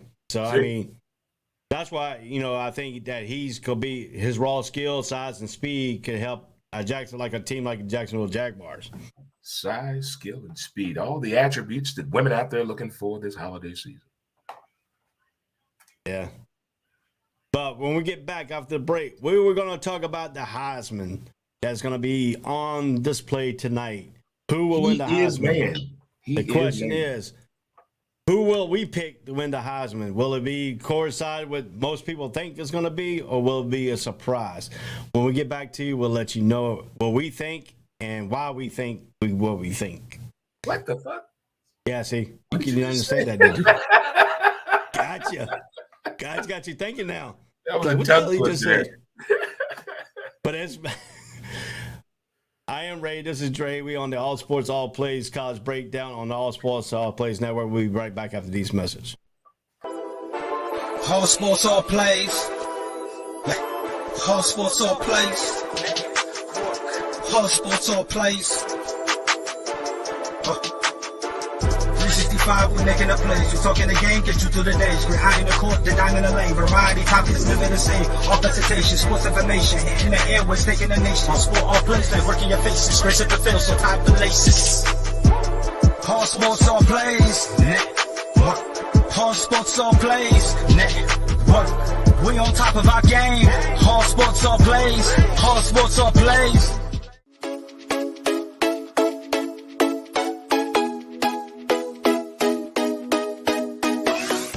What did you say? I said Kobe Bean Bryant has been overrated ever since he passed away.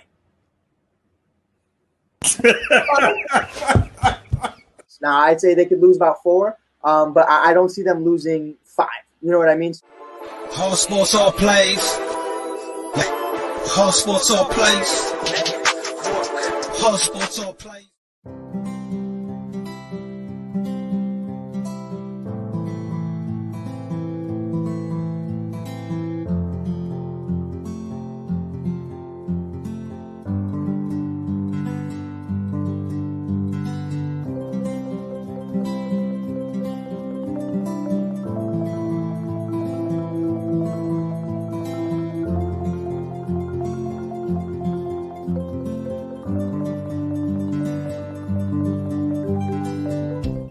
This is the Fonx D Streaming Network. Register to come on our channel at fonxdnetwork.com. Welcome back to the All Sports All Plays Network. I am Ray. That is my friend Dre. With the most stylish hair. Aloha, my friend. see, we know the inside joke on the thing. There it is. Shocker, bro. He didn't get laid like lay. He got laid because he was in Hawaii. That's tradition. When you get to Hawaii, they give you the lay. Everybody gets laid in Hawaii. Not the other one. But, Shaka brother, he got all the shakes and stuff like that. See, And If you ain't been to Hawaii, you don't know the inside jokes. I had to give you a little bit of that, too. I seen him when he put the lay on. I was like, oh, God, he's going back to Hawaii days. Going back to the 808 area code. The day that everybody loved, I got one interesting story, I went from my duty station, Mississippi for my A school. My first duty station, Adak, Alaska. When it was cold all year round. You were in Meridian? Yeah. Okay. I went to Adak, Alaska, where it was cold all year round. Even saw snow on my birthday in June. I had a white birthday. I sent a Polaroid film with a date time stamp to my mom so she will see that I had an extra white birthday. Were you in your Navy uniform looking sad? Dude, I was slip and slide, man. Okay. I'm going to tell you, Adak Alaska is a different aspect because the year when it stayed daylight to 2 o'clock in the morning, when you leave the bar, you had to put sunglasses on because the sun was still out. And then the sun hitting the ice. Oh, it was bad when you're drunk coming out of there. It was bad. I first got up there and I was watching everybody put sunglasses. The bar was dark. They got all the dark lights and stuff. And everybody putting sunglasses on before they opened up the door. I'm like, what the freak? And I was the first day I was up there.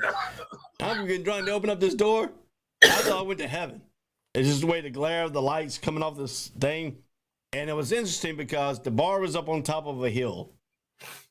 And these people weren't walking back to their thing. They took a slide and they slid all the way back to the barracks. Oh, hell no. I was like, what the freak are these fools doing? They were so drunk. They're like, get all back in the barracks. Yeah. But even there, my next duty station was going from all cold to all hot. It went straight from Adak, Alaska to Hawaii. Hawaii was not hot. It was beautiful. It was hot. Coming from a cold place at negative 32 degrees to an 80-degree, 90-degree weather, it was hot. Going from cold to hot, I loved Hawaii. I was Andre when I joined the Navy. I became Dre when I was stationed in Hawaii. I stopped calling myself Andre when I got to Hawaii. I was reborn. I was revitalized. It was, who sends an 18-year-old kid from St. Louis to Hawaii? Best thing ever. Best thing ever. Yeah, I turned 21 in Adak, and I went to Hawaii when I was 22. I turned 21 in Hawaii. Yeah. I turned 21 in a place that was cold on an island. On a clear day, you can see Siberia, Russia. On a clear day. Was I married when I was 21? No, I got married when I was 22. No, I was single. I was still a hoe. I was still a hoe on my 21st birthday in Hawaii. And the Navy had the audacity to give me the day off. What? Oh, my God, I partied. Oh, yeah, Hawaii was good because I made a lot of money off the CO when we betted on Monday Night Football. We went out to the bar to watch the football game when the local TV didn't show it until after the game was over. And we always knew the final score, so we gave a 1 point underneath the final score as the point spread. I used to cheat gamble like that too because the live version came on at 3. Yeah. I used to go to Tony Roma's and watch it right outside the base. and the good thing about it was that flu game with Michael Jordan. I was in Hawaii, so we got to go to a sports bar to watch the game. And then after the game was over, if there was a good game like that, you could go back and watch it within about 6 hours after it had been played. Right. Man, that's a word I ain't heard in a long time. Sports bar. Yeah. People don't know what those are anymore. They don't know what those are anymore. Oh, yeah. All the trials and tribulations of military life. Sorry, Navy life. Navy life. The Navy life. Yeah, Army people couldn't do that. I mean, they too much. They tried. They can play softball and football, but other than that, that's about it. Yeah. What was it? Oh, I was in Hawaii. I had a guy that was in the Army on leave, came to a Navy on base bar, but the Australian people showed up. Thought he could not drink the Australians. No, you cannot. No, I'm sitting here looking at him like, all right, in about 20 minutes, he's going to fall out of his thing. He was looking at me like, what? I taking a bet. I went around the bar. I said, see that Army guy right there? How you know he's Army? Because I asked him. He's trying to outdrink this Australian. So about 20 minutes, he's going to fall off the thing. You want to take a bet? It's like drinking with the French Navy. They're going to tear you up. Yeah. Tear you up. They can drink. I stopped doing drinking contest battles when I was in the Navy. But yeah, I'll tell you some stories here in a few minutes. But let's get back to a little bit of thing about the Heisman here. The quarterbacks, Stetson Bennett out of Georgia, Mac Duggins out of TCU, C.J. Stroud out of Ohio State, Caleb Williams out of USC. Right now, the front runner, everybody thinks it's going to be Caleb Williams. Is there going to be a surprise tonight? Be a shock who be the Heisman? Well, he won the top football honor award already, so Caleb Williams got this. He's definitely the truth. The only thing that knocked him is losing that game. He was the heir apparent. This thing was supposed to be a fairy tale story, straight to Disney Plus and Hulu, running next Saturday night. If they would have went through this thing undefeated and been in that playoff system, wrap, first round draft pick, he would definitely win it then. But now, the little hiccup. The little hiccup right here, which is natural. I mean, Peyton never won the big game. Elway never won the big game. Don't let it stop you. When I say it's a bad thing, but it would have been beautiful. It would have been great, something to talk about. Great barbershop talk, water cooler conversation. But, I mean, the Heisman used to be for the longevity of a college player going from sophomore to a senior year before they just letting them all leave early and stuff like that. That's what you thought the He Is Man Award was for? That's what you That's thought? what it was portrayed. That was portrayed back in the 80s and 90s, early 90s, until everything changed when everybody started leaving early, going to pros and stuff like that. So you think the Heisman Trophy winner should come back to college? That's back when the seniors were getting involved, not just the underclassmen. The underclassmen started getting involved until like the mid part of the 90s. It was never an underclassman in there. You can't ignore the numbers. The Heisman is about prestige, excellence on the field. Right. That's what the Heisman is about. Did these guys put up prestige, excellence on the field? Yes, they did. In more ways than one. You just can't make it just for the juniors and the seniors when a freshman is out there, a true freshman, lighting it up. You can't ignore those numbers. And I don't think the Heisman Award winner should even think about going back to college anymore. For what? What's that proof? What is that to prove? Now, if you were hurt, you had a coaching change, okay. You want to come back and solidify your spot.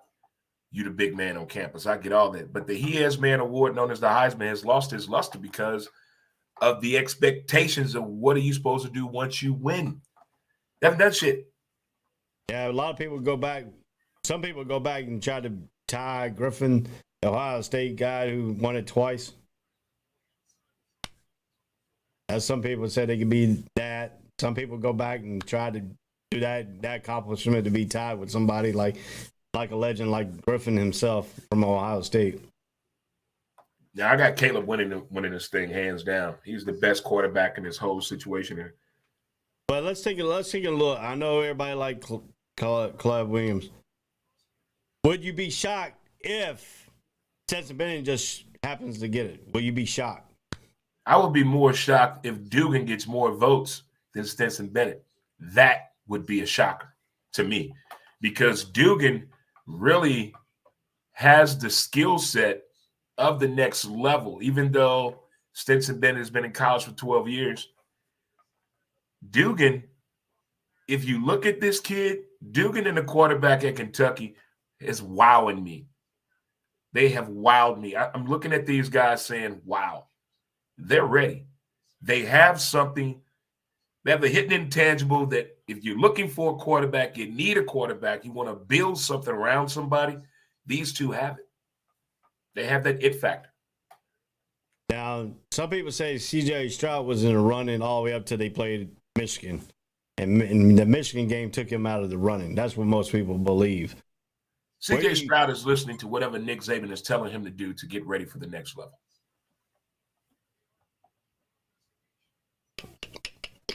He's calling the plays. He's setting him up for success because he knows what's next for him. So he's only running the ball because Daddy wanted him to run the ball. He's throwing the ball because Daddy wanted him to show off the arm. When the last time a Bama quarterback did a pro day? I will wait. Well, C.J. Stroud's the Ohio State quarterback. Yeah, Ohio State. My bad. Yeah. But my problem with this is Clay Williams is going to win it, most likely hands down. He's probably going to be the front runner. Oh, yeah. But like you said, this Heisman could always be a surprise too. Everybody believes the front runner will get it, but sometimes that front runner doesn't get it. If you're talking about the 97 Heisman Trophy, that's what you're talking about. Yeah. Rod Woodson, Randy Moss, Peyton Manning, Ryan Leaf. Yeah. I get you on that. But a true football person knew that Charles Woodson was winning that thing. He showed out that year. He showed out in college football. So when it wasn't no surprise to me. I think the last time I was surprised in the Heisman Trophy was probably before my time. But as far as the rest, yeah, they were the best. They did it. They deserve it. But I didn't see any he is man performance. Now I saw a he is man performance last night in those 2 college football games. Incarnate word. This dude's about those 60 touchdowns in the season. To me, I look at it this way too. Stetson Bennett has broken a lot of stuff for Georgia. I mean, he broke the long streak of the national champion. He broke a long streak of the SEC champion. I know he's got defense and all that with him and all that too, but he's that quarterback that nobody wanted on the field. They tried to keep him off the field. That was the thing that was going on that drove him to go to a junior college, come back, and then said, I'm not going to be willing to sit on the sideline. I'm going to force you to make me play. Cam Newton did the same thing. Yeah. But, I mean, Caleb Williams is a little bit more athletic than Stetson Bennett really is. I mean, Stetson Bennett has been in college for 12 years. He should have accomplished all those things. There's not one shocking accomplishment on his resume that he's achieved at the collegiate level that I'm shocked about. There's nothing. There's nothing jumping off the board like, wow, he did that. I didn't see any wow factor this year from Stetson Bennett. He's a great college football quarterback, but not a Heisman winning quarterback to me. Yeah, you did some great things at UGA. Love it. Love the story. Love everything about this kid. But the Heisman, no, I don't see it at all. I know, but I mean, it'd be a cherry on the top for him in his movie, for the movie script. If he wins the Heisman, somebody spent some money. Yeah. One of them judges going to jail in 2 weeks. If Stetson Bennett win the Heisman, somebody paid this dude something. No, it's no way in the hell Stetson Bennett is a Heisman Trophy winner announcement tonight. Hell no. I would cry with Caleb Williams if he loses. I'm crying with him. I mean, if you look at the Heisman, though, I mean, there's a lot of stuff that you look at the Heisman and stuff. I mean, dude, this list goes all the way back from 1935. Yeah, the dinner. I mean, you got to be it's a nostalgic type of moment. These guys about to meet everyone that has won the Heisman Trophy. They're about to be taken care of in a way they never thought of in their damn life. This weekend is about them. That's another reason I love the He Is Man Award. It's about showing these kids something they never thought they would be experiencing, the way they're going to be treated and catered to and talked to, and it's all about them. It's beautiful. Yeah, I was 2 years old when Archie Griffin won his first Heisman, and I was 3 years old when he won the second one. Back Damn, in 1974 and 1975. They had TV back then? I had a black and white TV, man. What are you talking about? They don't even know nothing about the thing. You talking about color? You talking about color? Everybody was seen as black or white.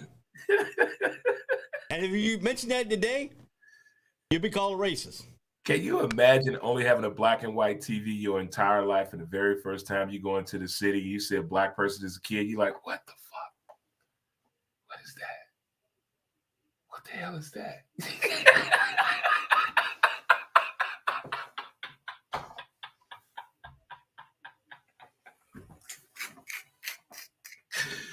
Kids don't understand that. I'm gonna buy me a big screen black and white TV. That'd be fun. I mean, if you look at the time it changes when we grow up. 1970 here. 1970. You know, I was born in 1972. My first car I had didn't have a cassette tape. It had an 8-track tape. Damn, that's punishment, bro. I had an 8-track tape, and you were driving in the 90s. What? No, I was driving in the 80s. Yeah, illegally you were. I forgot you from Carolina. You started driving in Carolina when you 10? Yeah, no, my dad made us start driving when we were 7.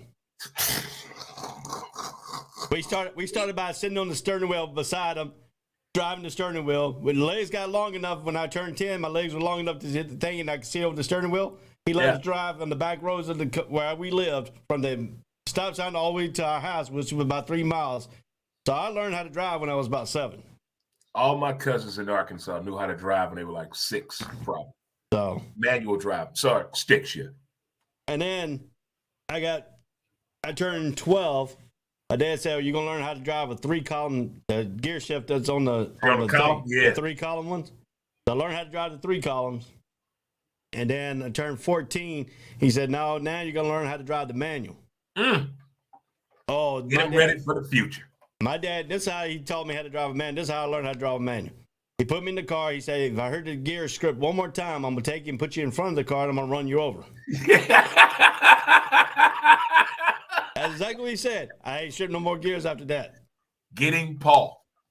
So, yeah. You burn my clutch, you buy me another one. Yeah, so, yeah, I had a TV. I had a black and white TV. I had one of those. I had a TV. My floor model didn't have a screen. It just had the sound. So I would put the little bitty TV on top and use that. And then I had a flat screen that didn't have sound. And I would use the picture in a little bitty TV for the sound. Dude, my dad made us, we watched black and white TV all the way through the 80s. We finally got a color TV back in the early 90s. I bet you stood up just looking at TV for like 2 hours without moving and talking. I don't know. I mean, when everybody said, you look at the Lakers' new jerseys back then, you know, yellow. I said, no, they're white. There's something wrong with you. I swear. I did. People at school, they were funny. They're like, "Do you see the Lakers' new purple jerseys?" I said, "No, I seen the white jerseys." He said, "What are you watching on?" I said, "I'm watching on black and white television."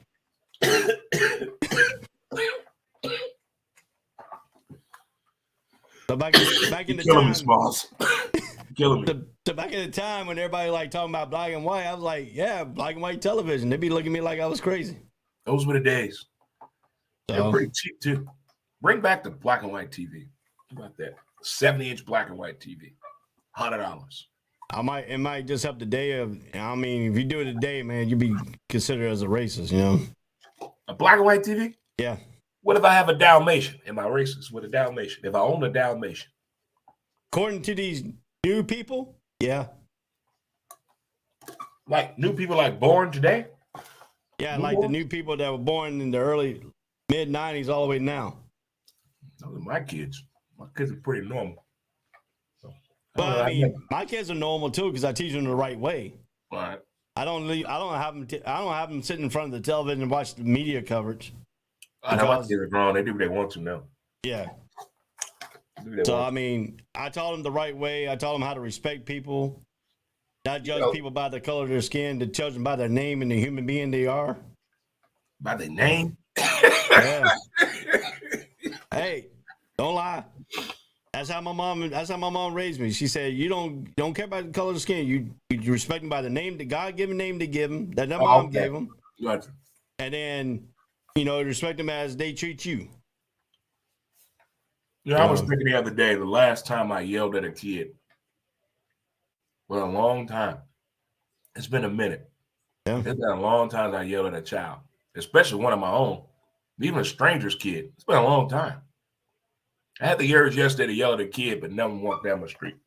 That's the moral of the story. I miss yelling at kids.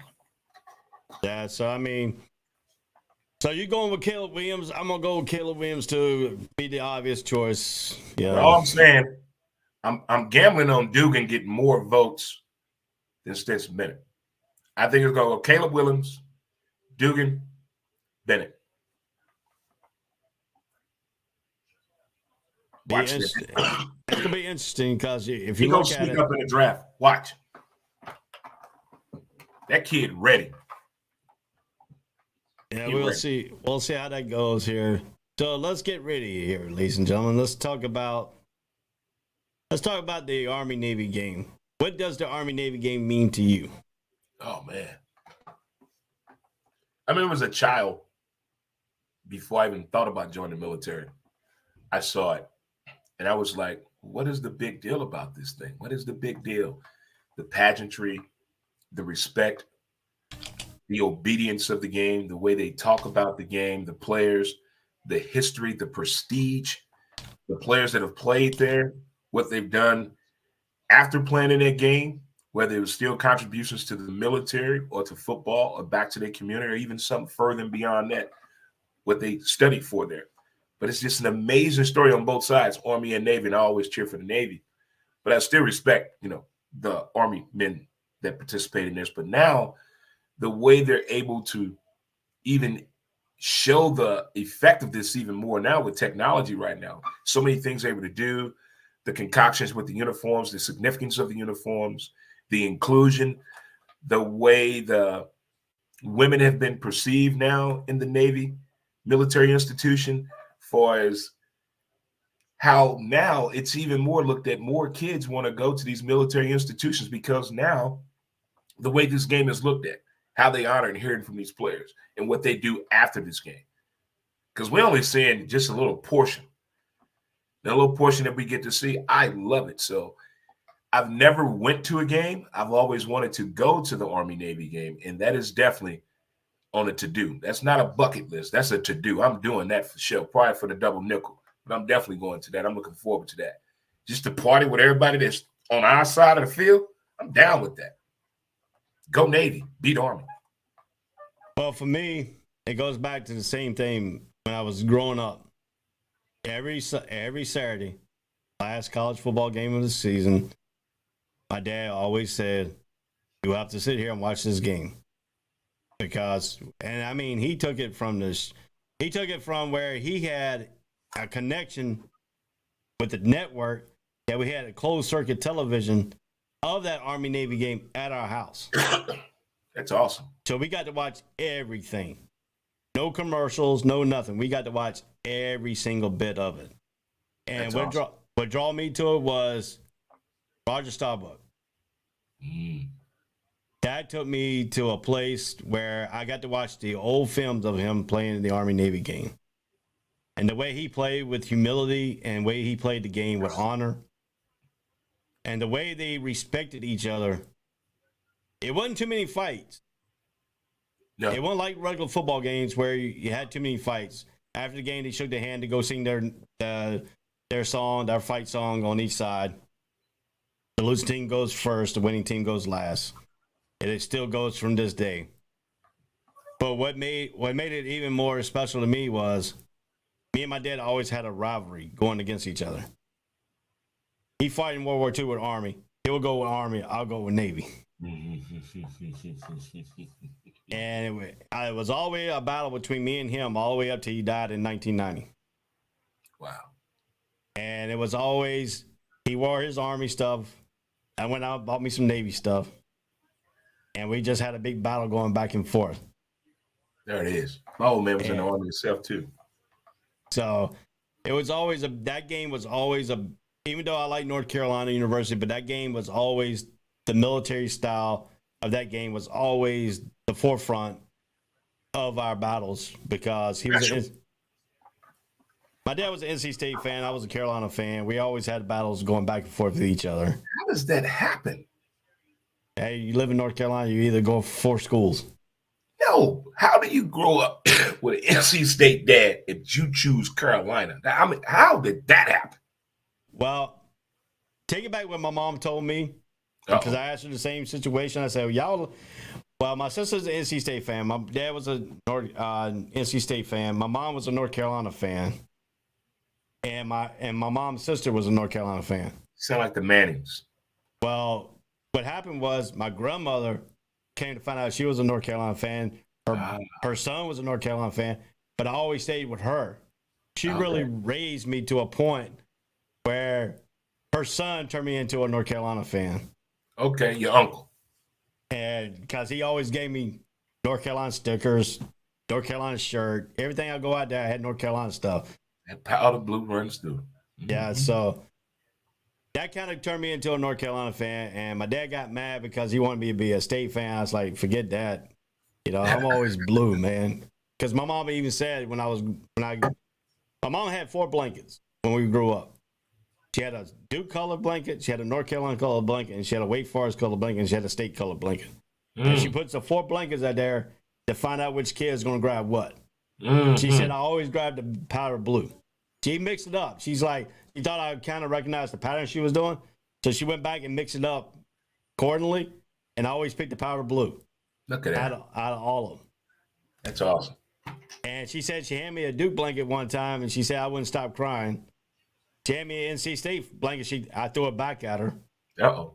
She said, I'm going to hand you the Wake Forest. I hate to see what you're going to do with the Wake Forest blanket. So she handed me the Carolina blanket. So that's how my mom grew up where we were. Now, my brother's situation, she couldn't do that because my brother's a Syracuse fan. How in the... Yeah, that's why I said. Wait a minute. I bet he didn't even like Frosted Flakes. He liked it honeycomb. Probably. See? He was opposite.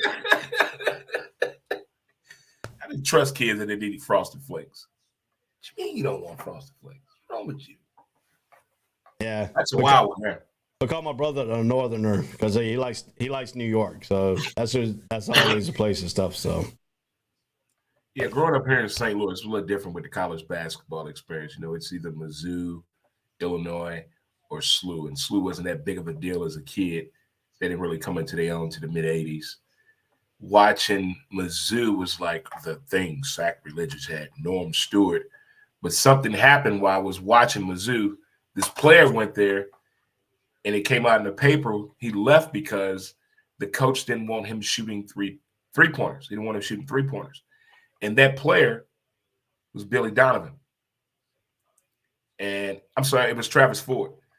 So I said to myself, wherever Travis Ford goes, that's going to be my school. And he went to Kentucky. All right, we're going to take a quick break. I got to run you to the restroom real quick. So when we come back, he might be on here by himself for a little bit, but I'll be right back after these messages. Whole sports all plays. Whole sports all plays. Whole sports all plays. 365, we making a plays. You talking the game, get you through the days. We're high in the court, the dime in the lane. Variety topics, living the same. All presentation, sports information. In the airways, taking the nation. Sport all plays, like working your faces. Grace at the field, so tie the laces. Whole sports all plays. Whole sports all plays. We on top of our game. Whole sports all plays. Whole sports all plays.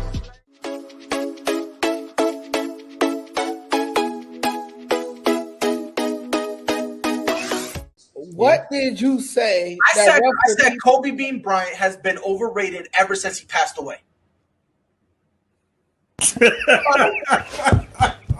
Now, I'd say they could lose about 4, but I don't see them losing 5. You know what I mean? Whole sports all plays. Whole sports all plays. Whole sports all plays.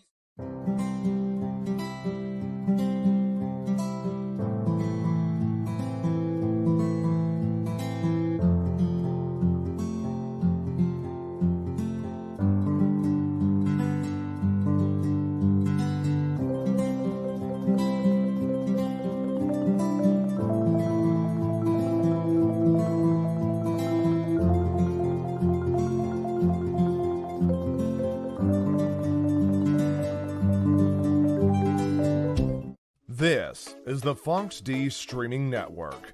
Register to come on our channel at fonxdnetwork.com. How are we doing, good people? It's college football Saturday. one of the best days of the year for one simple fact, aren't we? Go Navy, beat Army. I got my lay on in support after being stationed over in Hawaii for a few years. But it is Saturday College Football Breakdown Show with myself, Dre Montez, my man Ray. So we're breaking down the situation and talking a little college football rewind here. What has transpired over the weekend, over the season, from Deion Sanders to the He Is Man Award, the Heisman. Who do you have winning the Heisman? And how has the Heisman kind of lost its luster? Can it ever be brought back? Can we get excited about the Heisman Trophy Award? Is it on college football? Is it the presentation itself? Should they change it up a little bit? What could bring that luster back to being excited about the Heisman Trophy Award? What can be done? I like the presentation. What other place can you take it to?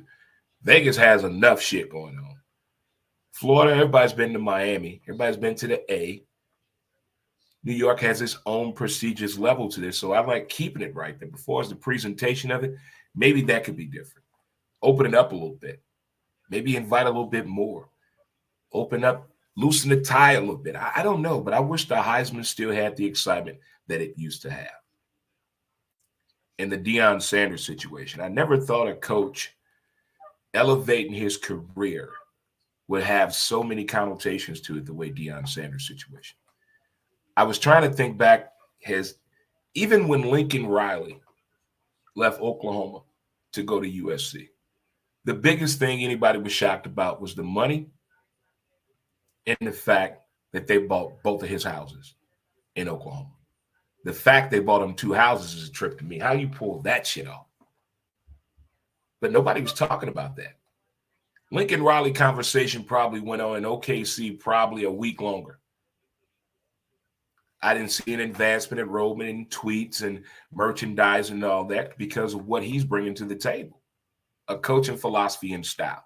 It's either my way, and that's the only way. He's not listening to nobody else. And he almost pulled off one of the greatest tricks in the world as in a mic drop of a coaching moment. He took his players with him, his key moments, his key movers and shakers, brought people back looking at college football to the left coast being USC. When the last time USC has been on your mind in the month of December in college football? I will wait. So Lincoln did what he said he was going to do and what he was capable of doing. I think he kind of rose the bar a little bit for the expectations of first-year coaches that come in with a high pedigree of recruiting or football knowledge. I don't think there's no more 4 or 5 years to see what you can do with all this money we giving you. The recruiting options have changed to me. I think it's more advantageous to coaches and players that are ready to go now than ever before. If you understand the transfer portal, understand what classes are you able to shift and all of that, as Colorado this week made adjustments to the transfer portal. They didn't have a PE program. Shocking. So the shift now on winning in college football has been elevated based on what happened at USC and based on what I believe what Deion is bringing to the table for his expectations of winning in the now instead of waiting 4 to 5 years to see what you can do with your recruiting and your coaching philosophy, which I like it. And Ray's back, guys. There's Ray. Back. College football. There you go. All right. So we're talking about the transfer portal. I was saying that based on what Lincoln Riley did to me, that was some gangster shit what he pulled off in 1 year. He did what he said he was going to do. He brought back the narrative and the conversation to look at me on the left coast, that being USC football. Nobody has been looking over there for a while. Now he got the attention over there and possibly a Heisman Trophy winner. So now everybody's looking at all these coaches that have all these great, outstanding things on their resume, but didn't do diddly poo this year or last year. And they're looking around saying, but Jimbo, what happened? Dabo, what happened? All these coaches that were complaining before college football season at the meetings about the transfer portal. Where are they now? Put the mic in their face now. Put it up there right now. Yeah, We to told me, you I the think shift was coming in college football. We told you this was coming 5 years ago. Nobody wanted to believe anybody. now how does that transfer portal take away from these college recruits now, like coming out of high school? How is it taken away? You got to elaborate on that. I mean, most colleges now, they're going to the transfer portal looking for people now before they go to the high schools looking for the people. There's probably a handful of football players right now that are capable of walking right onto a D1 field and not needing any coaching at all. There's a handful. The rest, it's not that easy to start in college football coming out of high school. It's not that easy. A true freshman, it's not that easy. No way possible. Not that many are coming right onto the field. It's not affecting them at all. The recruiting process to a high school player and a transfer portal player is totally different philosophy. Totally different. It's not slowing them down. It's not holding them back. None of that. So now when you tell a high school, yeah, we're going to go hit the transfer portal for these guys, but we want you to come to our college and we're going to develop you into that next year player. How does that, how do you pitch that to a high school student though? There's no pitch to the high. So let me get this straight. You have a high school student who 4 months ago was going to Colorado. He's highly recruited as a linebacker at Colorado. Now, because what has happened at Colorado, the coach gone, Deion is coming in, bringing 10 of his players. You think that's going to affect that kid going to Colorado still? That's what you're trying to say because of the transfer portal? No, what I'm trying to say is when you go and pitch, say, hey, you know, the high school people are looking at colleges, and some of the coaches are going to pull players out of the transfer portal. But you might go and get a guy that's going to be in the same position out of the transfer portal and say, hey, we're going to play him now, and we want you to come to our school, but we're going to develop you into a next year player. You won't start until the following year. That's what I just said. How do you pitch that? There's no pitch. I'm not pitching that because there are probably 5 players throughout all of high school that are going to play next year. 5. Not every player is capable of starting in D1 football right away. No way possible. They don't have the size, the speed. There are a handful that go to these high schools that are equipped to do that. I feel you on that. But no, hell no. They understand football. They understand the program. They got to learn the program, learn the playbook of that program, learn their position. No. Not at all. I mean, the transfer portal is going to change the game landscape of college football regardless because of the fact that if you didn't get no playing time at one school, you're going to hit that transfer portal and somebody will pull you out to get that playing time down. But it also makes the schools that are not in the Power 5 conference a little bit better too because they can hit the portals themselves and say, hey, you can get better playing time than you can at a Power 5 school and then make them even more competitive to a Power 5 school too. So, I mean, you can look at it 2 ways too. It's like the quarterback at West Virginia. He's going to his 3rd school due to the transfer portal. His 3rd school. See, it's helping him. Yeah. It's helping him. Because if you lose 2 times in college football and you're the quarterback, leave. Don't play anymore. It's not helping you. Losing does not help you in college football at all. Right. There's no winning situation to that.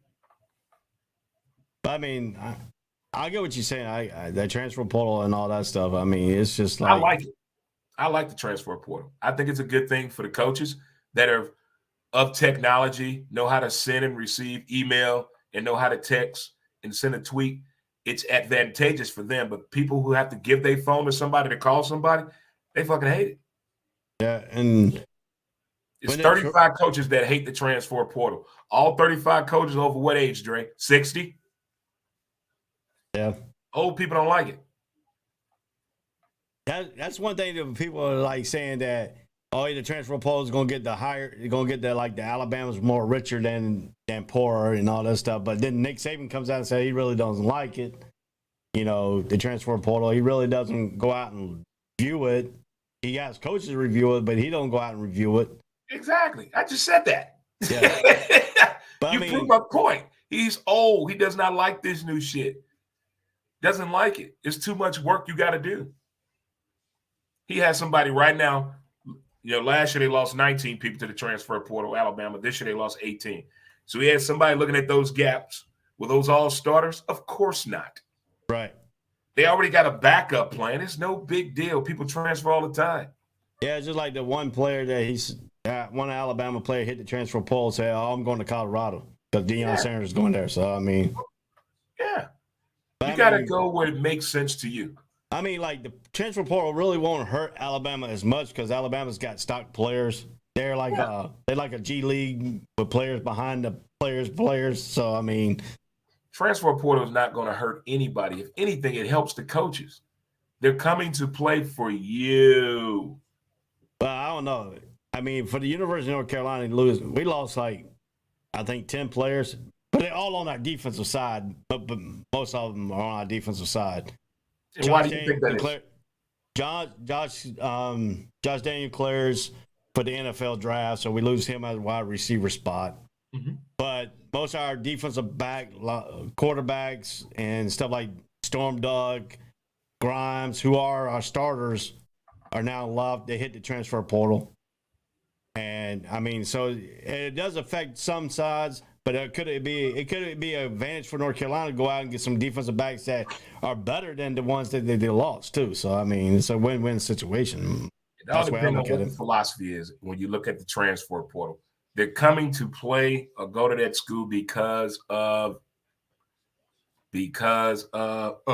it's either player done told them, look, coach we ran back in school. Remember my junior year in high school, we scored all them points. We run the same type of play stay here, man. Come on and come here, cuz. Yeah. They're talking, they're communicating. There's nothing wrong with going somewhere where you feel good and comfortable, where you can really do work instead of being confused every day and you're feeling out of place. You're not being used the right way. You're a receiver, but they're making you playing offensive tackle. Shit like that. Yeah. And you can go somewhere and be you. Yeah, that's something that, you got to look at, too. That's some of the kind of the thing that transfer portal helps out, too. But also, sometimes a high school student made the wrong decision, go to the wrong school. Now he can hit that transfer portal and go to the right school that he wants to go to. Yeah, they chasing ass. That's what the high school student mess up. They go to the college that has the best ratio of them getting laid. But that means East Carolina should be winning the national championship then. Coherent women, Ray. Because back in the early days that East Carolina was known as a party school. Everybody went to party got flunked out. Yeah. Hey, Becky. Woo! That was way before the Woo Woo Girls. What were they called before the Woo Woo Girls? I don't even know. The Woo Woo Girls were fun. But anyway, let's get back on the topic a little bit here. We talked about the transfer portal. Now let's talk about the Army-Navy game. We talked about a little bit of the history. As an active duty military now, we talked about how we led up to being this game as before we joined the military. As we joined the military, got inside the military, when this Army came up, this Army-Navy game, how advantageous was it for active duty military to get involved in this game? Because, I mean, they had all the camaraderie. It's totally different from the Air Force and Navy game, Air Force Army game. This is the pedigree. This is the peasantry. This is the thing that gives all college, the end of the season type atmosphere. I'm glad this is the last game of the regular season because it should be. The honor in the military here. So with you being on active duty, I know for me, I was stationed at the Army. I was stationed with Air Force, Army, and Navy all at one time in one place. So I know how that. So I know how that. That was up in uniform service up behind the National Medical Center in Bethesda. It was a university that brings in people that want to be doctors for the Army, Air Force, and Navy, and nurses. It's a medical school, high prestigious university. So I know how it was when the Army Navy game came in. For you, how was this on active duty for you? How was this game presented to you on active duty? I was stationed in Pearl Harbor, Hawaii, and I drove I went to quartermaster school, so I was a boatswain mate. So I drove a 70-foot personnel boat. I drove the people back and forth to the Arizona Memorial.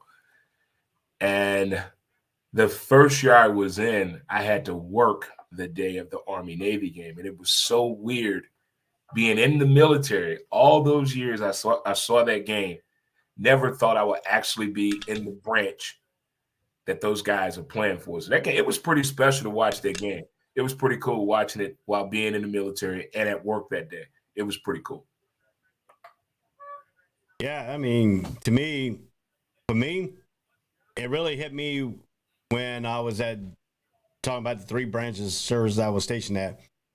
When the school actually had the Navy and the Army recruiting the Air Force guys to join in their side. Hey, what side are you going to pick? I mean, your team ain't playing. What side are you going to pick? You going to go with the Army? You going to go with the Navy? And so my job at the thing was, and we had a 4-star admiral that was the head of the thing. He said, you got to go out and recruit so many Air Force people to try to join the Navy side for this game. The Army people are going to go out. This general on the chief of staff of the organization is an Army guy. So he had his Army people go out and recruit these Air Force people. Wow. See who could get the most people on the sides. And the winner of that had the bragging rights, even though the game hasn't been played yet, had the bragging rights up to the game. Mm-hmm. So I went out and recruited 150 Air Force people. And the only way I recruited 150 Air Force people, because I paid each one $100. Okay. To get them. He said, any means unnecessary. I said, hey, I'll pay you $100 to come over there. So I got 150, so I got the bragging rights all the way up to the game. All right. Dude, for the game, this was no lie. The Admiral had us go steal the General's car out of the parking lot, take it down and put it in the Admiral's parking lot down at the the National Medical Center. And then the Army people stole the Admiral's car and stuck it at Walter Reed back when Walter Reed was at Walter Reed. Wow. And the General spot over there. All the games that military people play. Can't do that anymore. So this was like a thing to try to who can outdo what. But the whole time I was there, the Navy won, so we had all the bragging rights after the thing was over. The Army people were so grumpy they didn't want to come to work after the game. Because you knew the Navy people, because we had to go Navy signs all up over the Army side of the thing. Had to go Army side, but then the winner of the game could move all their stuff over to the Army side and had to look at go Navy all year long to the next game. So, oh my goodness. Quite the experience, man. Quite the experience. Now, were you ever in one of these commercials that they filmed for like Navy, like on the aircraft carrier, they put people up there formed the Go Navy, beat Army sign? No, the only thing I was a part of camera-wise when MTV Hunks came to Waikiki and when the Today Show came for the 50th anniversary of the attack on Pearl Harbor. I was actually on the Today Show.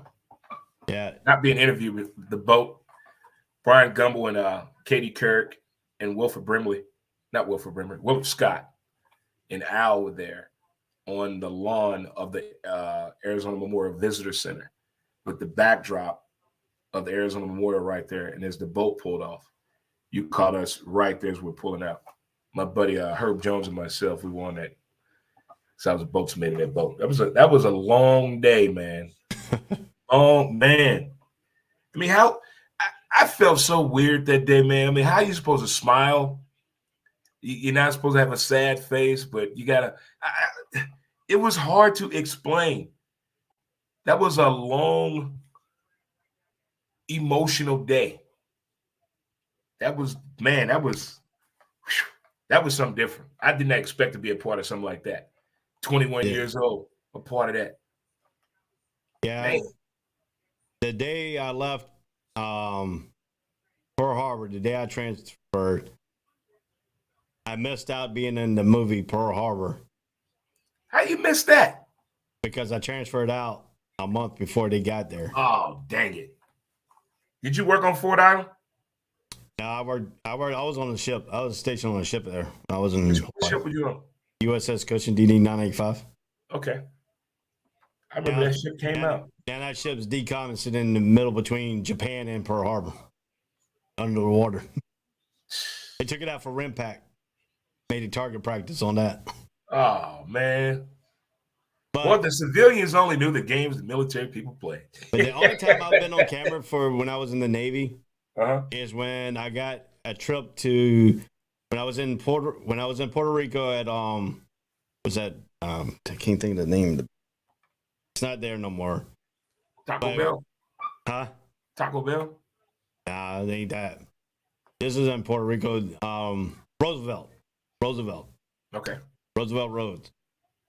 The Kelly and Regis show came there to San Juan at a hotel. It was the Navy week. Regis and Kathy Lee or Regis and Kelly? Regis and Kelly. Okay. This is back when Regis. That's because the other person, she was gone. Kathy Lee Gifford, she was gone already? Okay. She was gone. But so they sent half the army people that were there and half the Navy people that were there to this show. And so happened, I was like, I'm hoping, because it was always a dream to see Kelly because I got to see her when she was on soap opera with her husband on All My Children. Regis was a person because I always admired his little wittiness, his little comedian short little ass witness. is funny. So, but I also admired Miss Piggy from the Muppets. So happened, I got there, and guess who shows up on the show? Miss Piggy. Miss Piggy. Wow. And come to find out, Miss Piggy is not played by a female; it's played by a male. You didn't know that? No. Now that's funny. No. That is funny.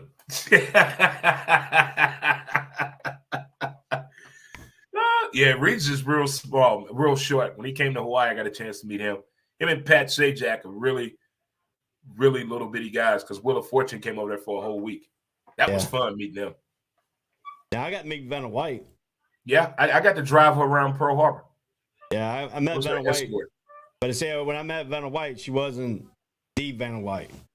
She was Vanna White when she came over there. And then she wasn't the Vanna White.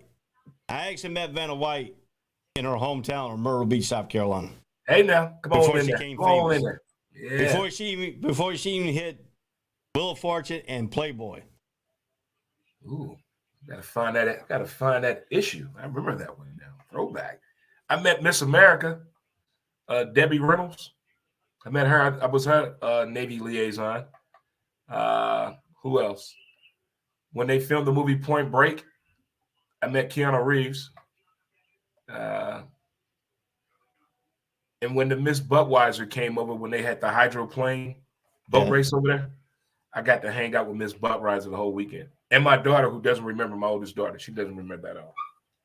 Now, the most famous person that I seen when I was in the Navy was when I was stationed up in Adak, Alaska, when they filmed the scene, the Deadly Grounds with Steven Seagal and that big oil rig. That was outside the island I was stationed on. Okay. We watched them build this oil rig. We were like wondering what they were building. We didn't know it was going to be a replica for a movie. We thought it was going to be a real one. And we just sitting there watching them build this freaking prop.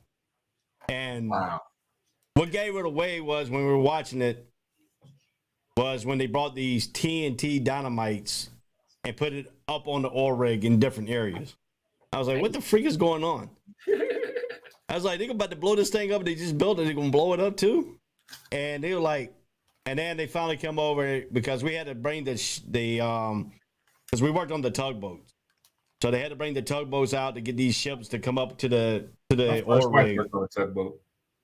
And so we had to pull them up there. We had to make sure they didn't run aground and stuff like that. And then when we found out that Steven Seagal was on one of the ships that we were bringing over, and he gets off, he says, and he came over to us, he said, thank you for your service, blah, blah, blah.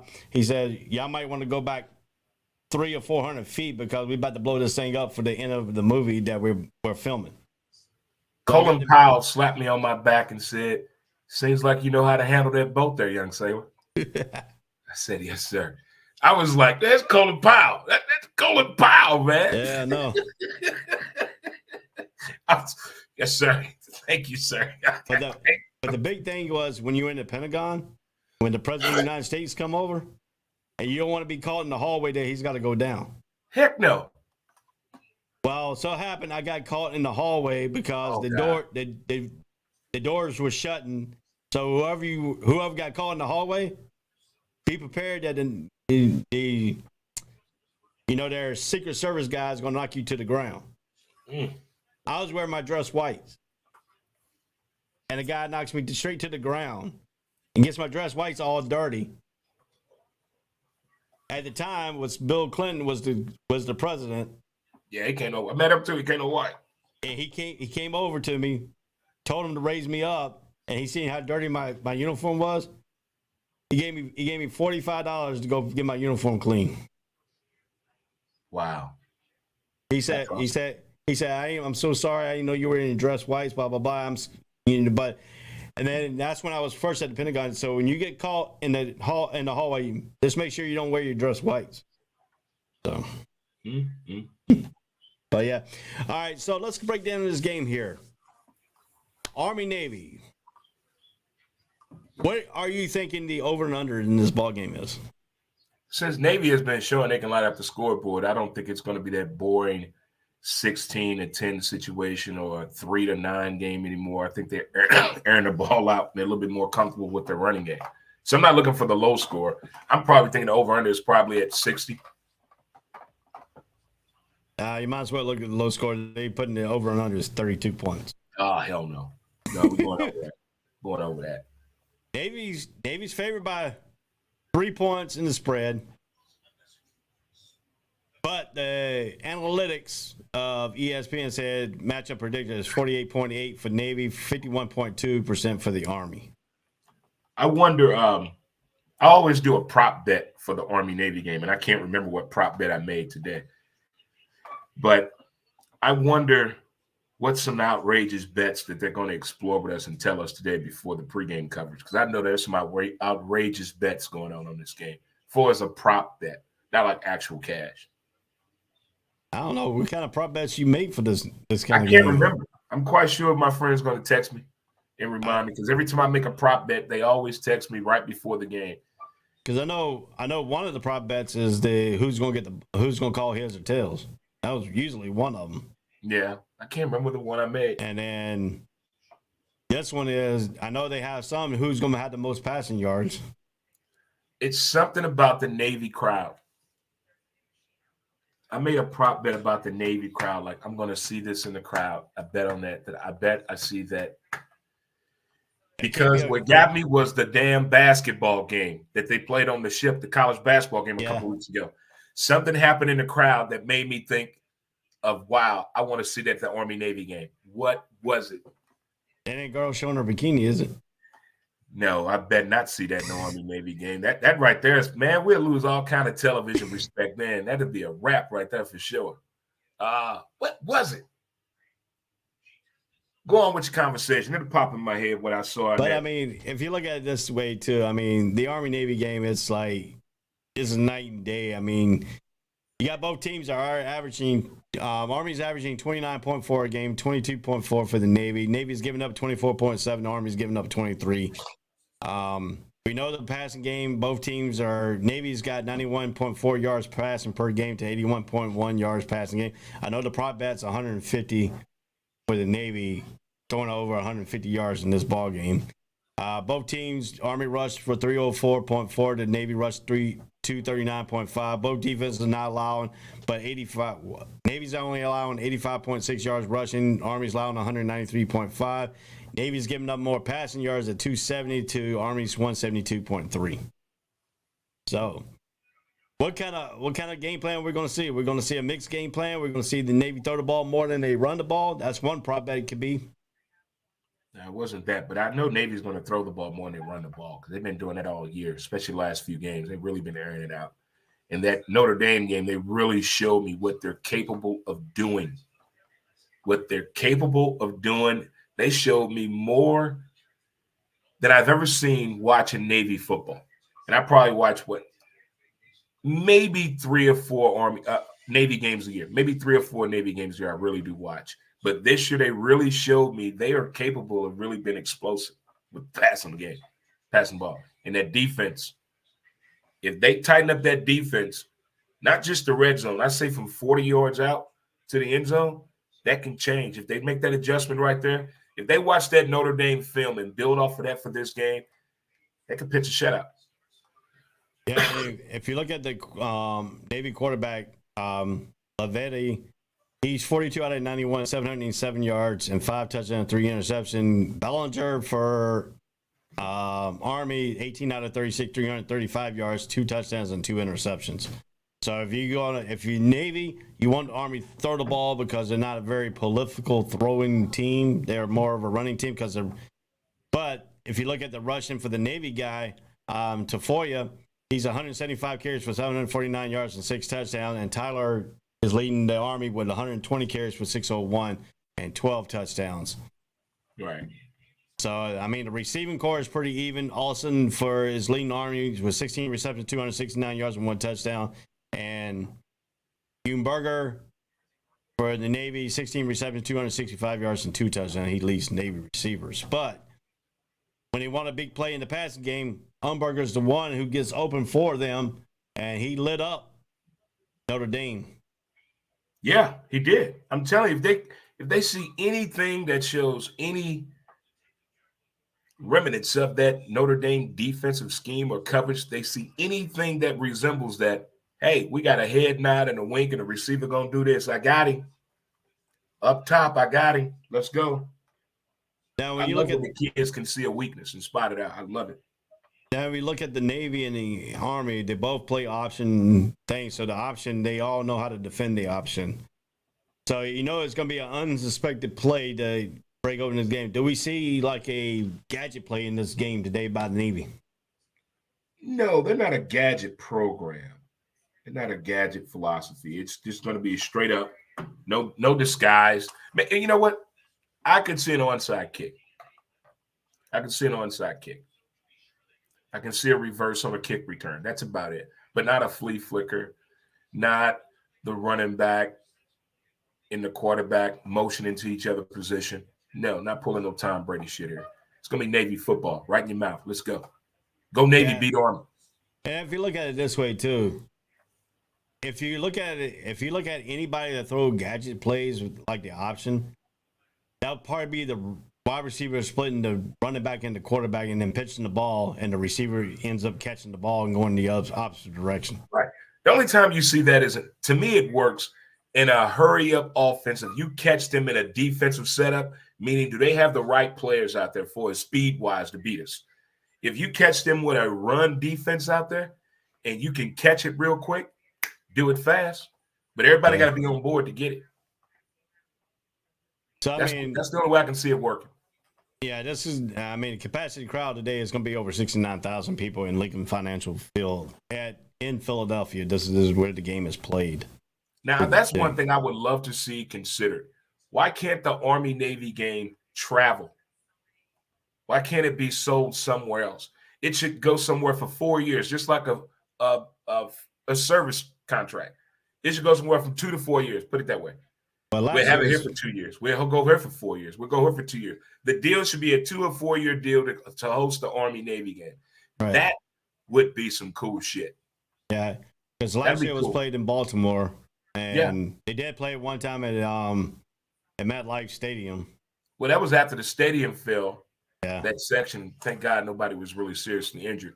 That could have been a disaster. But I would love to see the opportunity for other people to see the Army-Navy game. Yeah, that'd be cool. They were talking about, I know it's been mentioned that have one game go out to San Diego because the Navy base is out in San Diego. To have one game go to the Charlotte because Fayetteville is, not too far away. I'm down with that. Game. I'm down with that. Go to have it go to St. Louis because the Navy records are in St. Louis. Look at you. You can have it go to Memphis. It's all kind of possibilities it could do, but is it so sacred Is it a lifetime deal they got with Philly? I mean, you I know what's so would bad love about to it know the is? details of that. They could go to that sorry stadium in South Carolina, Columbia, South Carolina, because the boot camp is right there for Army. We're trying to stay positive, Ray. We're trying to stay positive here. I'm staying positive. I said, they can get the trash stadium at least host that because their boot camp is right there for Army.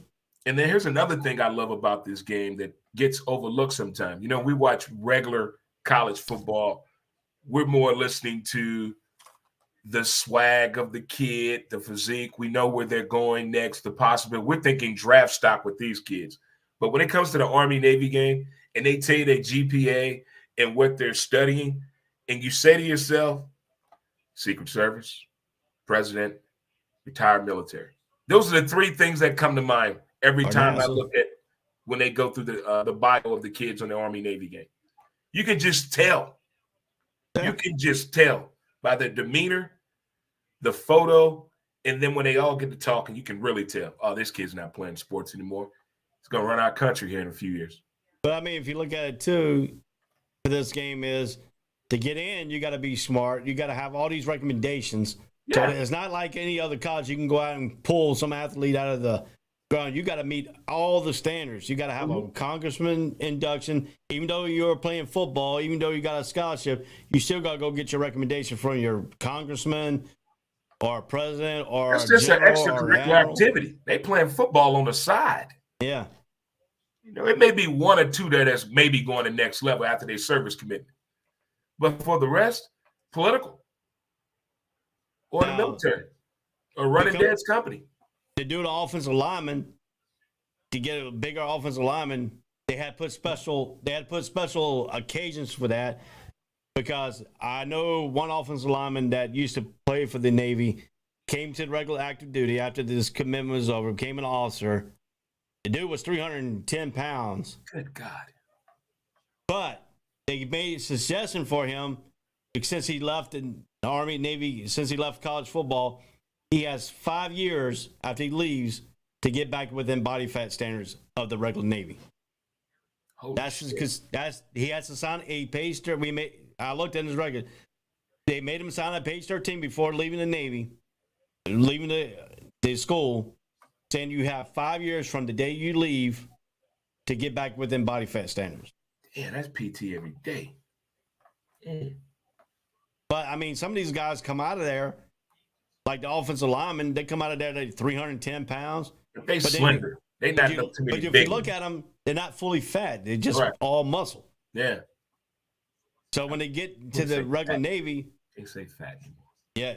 When you get to the regular military, they banned them from the gym. They have to go and literally run. That's all that PT was maintaining for them to run, so they can lose some of the muscular to make them put back in body fat. And then when he got back in the regional body fat, then they allowed him to go back to the gym. That's something else.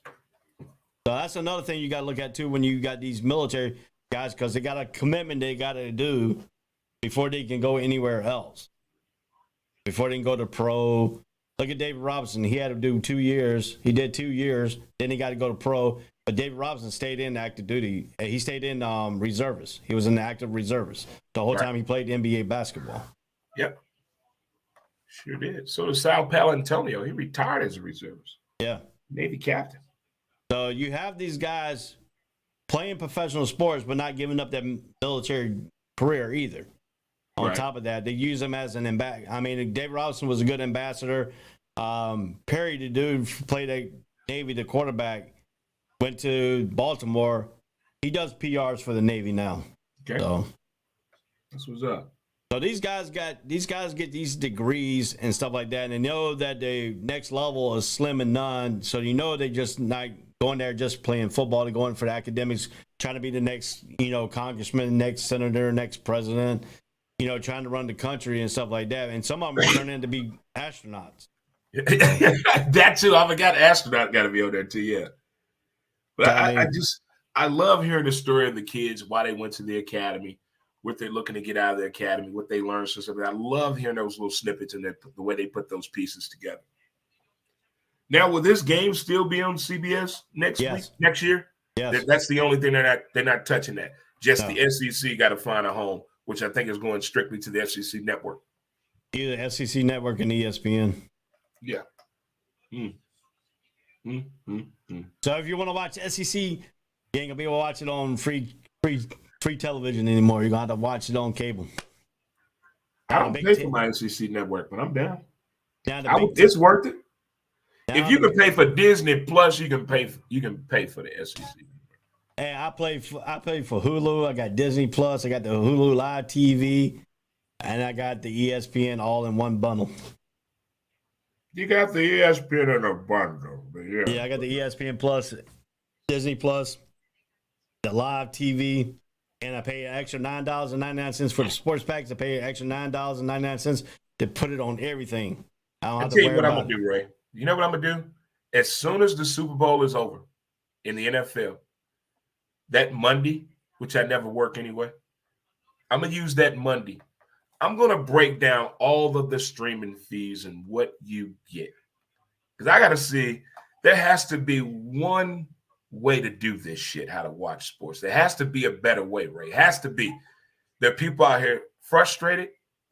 They don't know what to do, which package to get.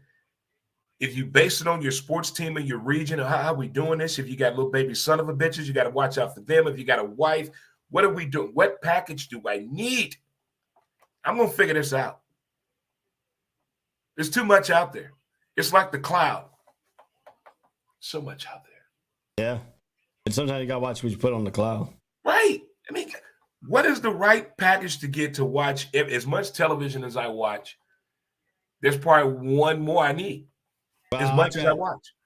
I got Hulu, but you got regular television, which I can watch ESPN. ESPN Plus, Disney Plus. I got all the TV networks, ESPN, ESPN2, and all that. I got those because Walt Disney owns Hulu. So I got all those. So I ain't got to worry about all those. So I can watch all the basketball games, all the football games I want, and don't have to worry about it because I can put them on all three screens here. And because I paid the extra $9.99 to put it on any screens I got. Right. So that's just me. I have Hulu, Netflix, Disney Plus, and I have this thing called All Pro TV. I get all the movie channels, all the sports, all the network, everything. I get all of that. And I have HBO Max, but that comes with your iPhone, Apple TV, Freevee. There's another one I have. But there's one I don't have Peacock. But there's nothing I want to watch on Peacock. Well, I got it just because of WWE. But see, I get WWE with that All Pro TV that I have. Yeah. And I have All Pro TV on 4 devices for $25 a month. Yeah, because I used to have what you call Pro Stream, which I paid $45 to put on three television. See, mine is $25, and I can put it on 4: laptop, tablet, phone, or TV, smart TV. Yeah. But it has to be another way. Like, am I coming out cheaper the way I'm doing it? Can I go cheaper? Or if I spend $5 more, can I get 100 more things? I mean, I'm trying to figure this whole. What we should do? We should come up with an all sports, all place streaming network type deal where we can put all the sports, get all these TV channels like these people are doing, and put them in one package deal. That's what it should be. The All Sports, All Plays Network is like its own entity of a streaming service. You click it, and it's a vast amount of shows you can watch on there. Yeah, we should look into that. Yeah. I think I'm smart enough. I think I'm smart enough to do. I can do anything electronically. I think I mentioned that to you last year. Yeah, we should look into that. I mean, once you click it, it's like the NBC streaming channel. You hit NBC, it's like 30 shows on there. You hit the All Sports, All Plays Network streaming channel, like 200 shows on there. Everything you need is on there. Yeah, we can do it for everybody's team. Yep. Everybody's show is under. Yeah. But, let's get back to this game here. So, Navy's coming in here, beating UCF the last game they played, and Army's coming in on a 2-game winning streak. They beat UMass and UConn the last 2 games. Navy lost to Notre Dame 35-32, and then they beat UCF 17-14. Navy's had a down year according to they're 4-7. Army's 5-6. If Army wins this game, they'd be 6-6, could go to a bowl game. So if it be for Navy to spoil Army's bowl chances by winning this ball game today. What would Army need to do? Come out. Yeah. Go ahead. What Army has to do is spoil this for Navy today? No, now Navy they can come out. Well, if Navy beats Army, that keeps Army out of the bowl games. Oh, if Navy come out and play the way they did against Notre Dame, that's what I'm looking. If they come out like that, it's going to be a long day for Army in the Black Knights. It's going to be a long day. But I don't know what the weather's like. I haven't talked to the weatherman yet. But if there's any precipitation factors or wind, that's where it could really get that low scoring effect, wait on Turnover City to have pick 6 times, scoop and score, that type of deal. Which I love the pick 6. I love the pick 6. And the Navy's head coach, Ken, not to do it. Come on. You got it. One more time, Ray. Nia Yuma Amato Alopa. You got to break it up in syllables. Can't just say it fast. But anyway, his tenure there was spent more of anchoring the Commanders in Chiefs trophy and always sticking it to the Army on the last Saturday of the game before bowl season. This year, he's not a chance to go into a bowl, even though if they win this ball game, they'll be 5-7, makes Army 5-7, but keeps Army out of the bowl game. What would it be like for the midshipmen to say they are the ones to prevent Army going to a bowl game this season? You know, I wasn't going to drink today, but I would definitely drink if that happened. I was saving my liver for tomorrow, but I would start drinking if that happens. All right. The lowest ticket cost for this game today, if you want to buy it right now, is $168. The lowest ticket. It's worth it. It's worth every penny, every dime. Should be no excuses. Go. Take a vet to the game. Take a vet to the game. Take a vet to the game. Philadelphia is the Army is always the home team in Philadelphia. Baltimore goes Baltimore. Navy's the home team. But this is not a home team crowd because half the stadium will be Navy, half the stadium will be Army. This is more like a neutral site game between the two, pattern seed. But since it is in Lincoln Financial NFL Stadium, because this is like an NFL game type deal, because they sell out the stadium as a college thing every year. No alcohol, though. No alcohol. Damn it. They getting tanked somewhere. Somebody got a flask. Unless you tailgate and drink before you go in the stadium. But you know the best people to get alcohol in the stadium is going to be the Navy guys because we know how to do everything right. You know we know how to party. Yeah. The party don't start till a Navy motherfucker walk in. And if you really want to know how to get alcohol in the game, is stick your flask right in your underwears. There it is. We've all done that. Yep. Yes, I have. Yes. Yep, yes, you do that. Or you could do, some people do. Where's my flask? Where is my damn flask? I haven't seen my flask since I moved. 2 years ago almost. There has been some people, I won't name names, but I have seen it, take IV bags. Oh, I've done that a bunch of IV bags and put IVs in their arm. I've done that one time. Medical. Done that one time. One time at a soccer game when UNC played Indiana in the men's soccer championship in Shaw.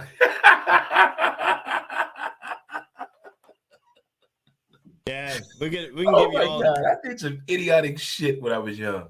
Hell, I was grown. I was in my 30s when I did that.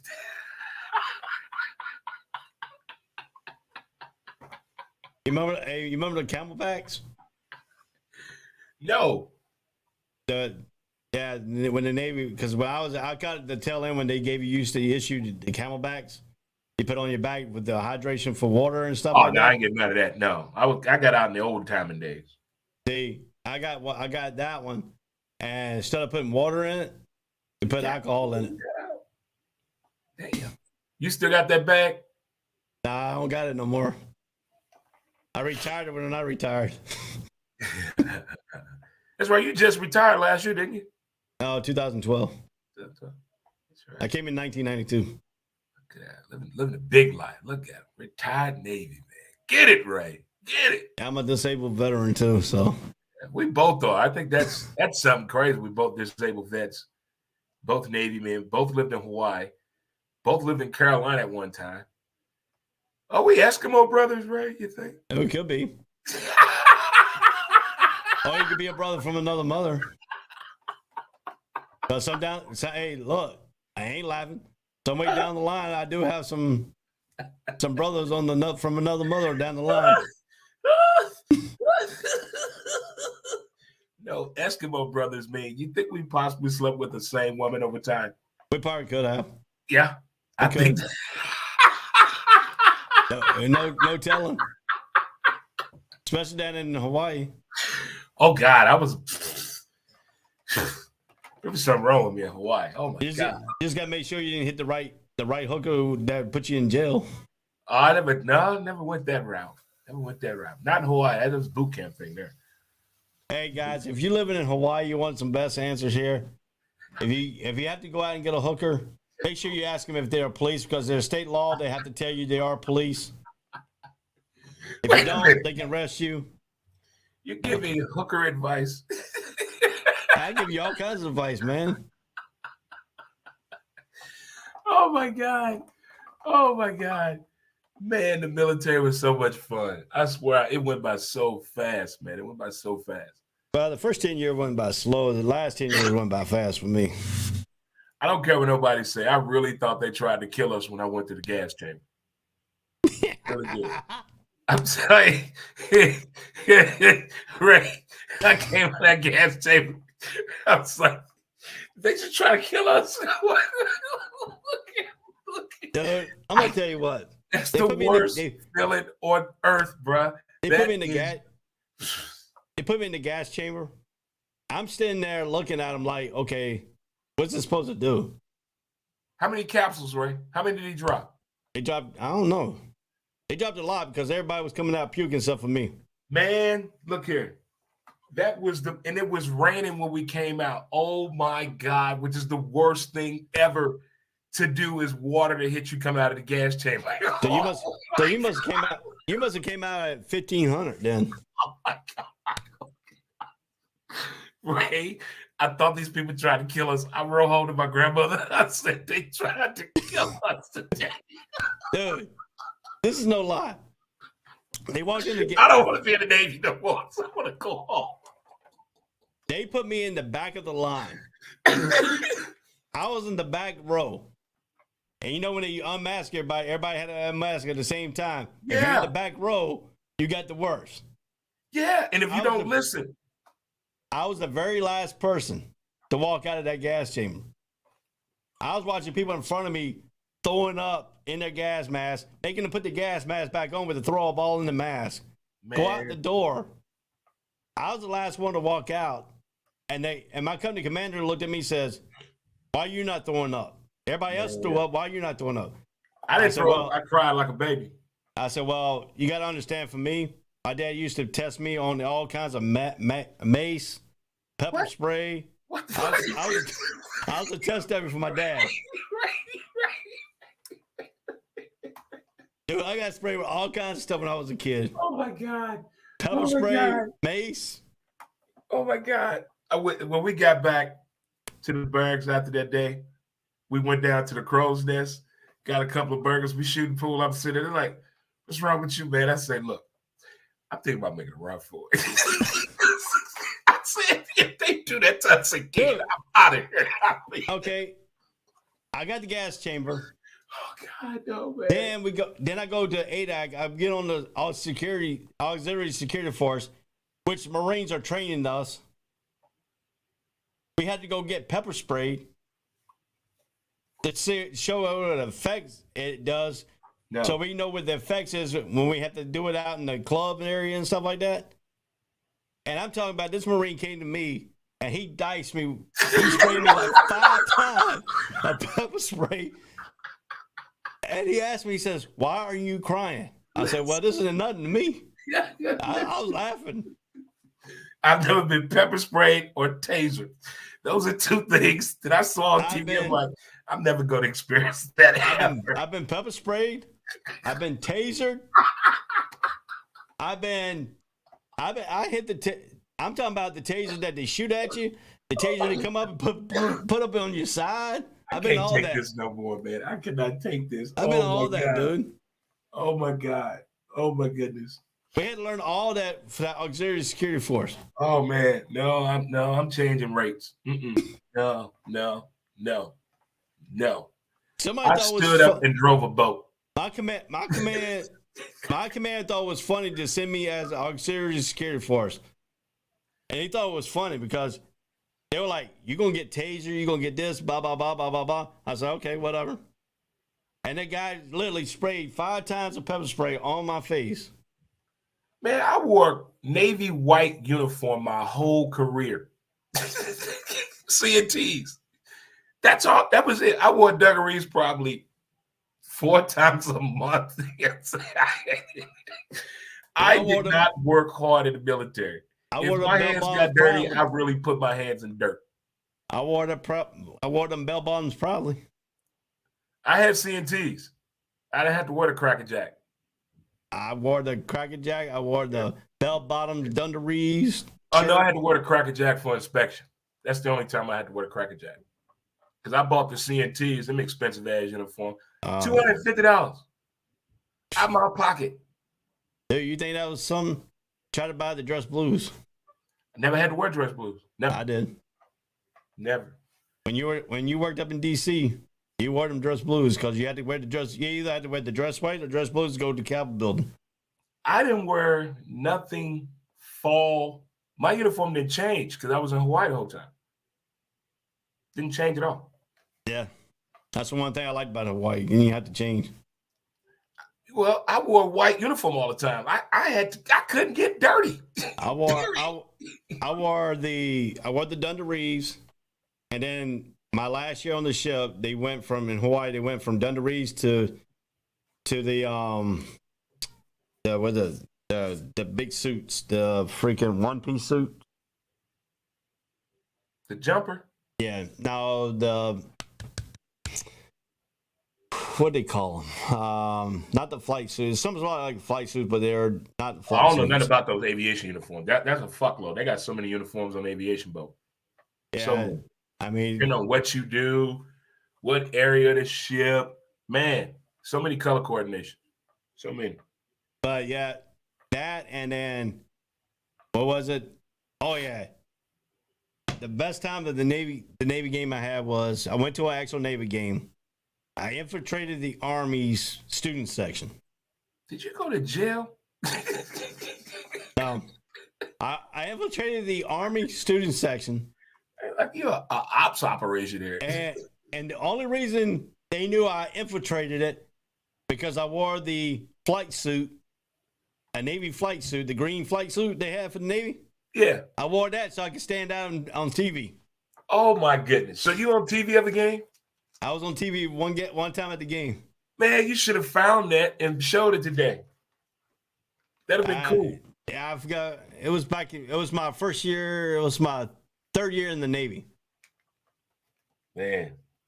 Yeah, the admiral that I worked for, he said, you won't go to the game and infiltrate the Army game. And if you do, you got to wear the flight jumpsuit. You know, here's something I never tripped off of when I was in the military. I never really worried about money and food. I didn't either. I lived on the ship. I mean, it just never, I never really thought about, I have enough money for this, or damn, I can't wait to get paid. It just never, Dude, it never was a thing because everything was available. Yeah, the best thing is they asked me, how you get to go party so much? Because I ate dinner and lunch and breakfast on the ship free.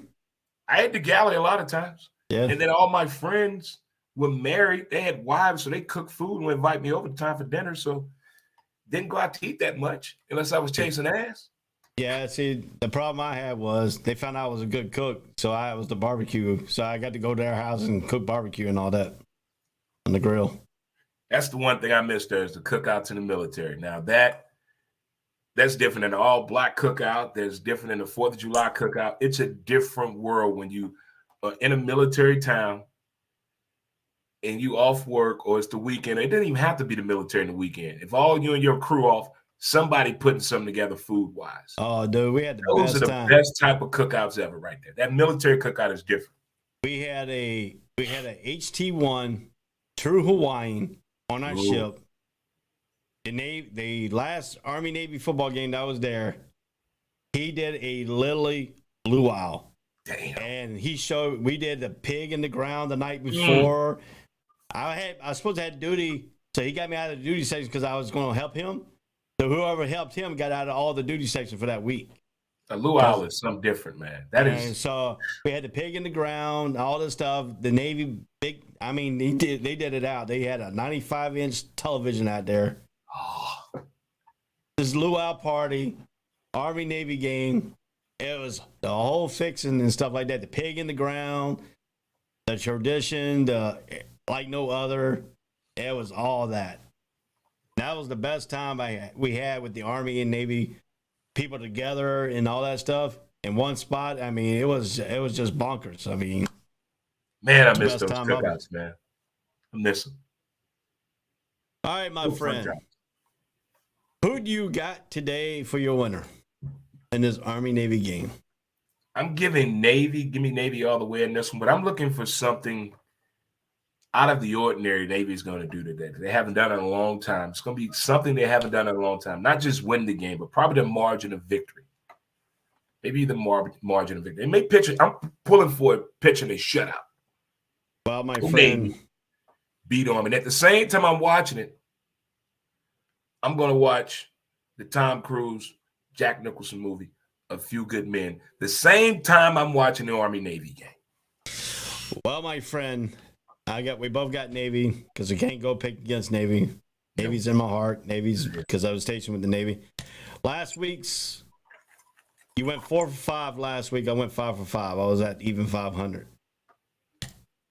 Your overall was 472.68. My overall was 498 to 242. Damn! Are we picking all the bowl games? We're gonna pick all the bowl games starting. Well, isn't bowl season start next week? Yeah, we have to.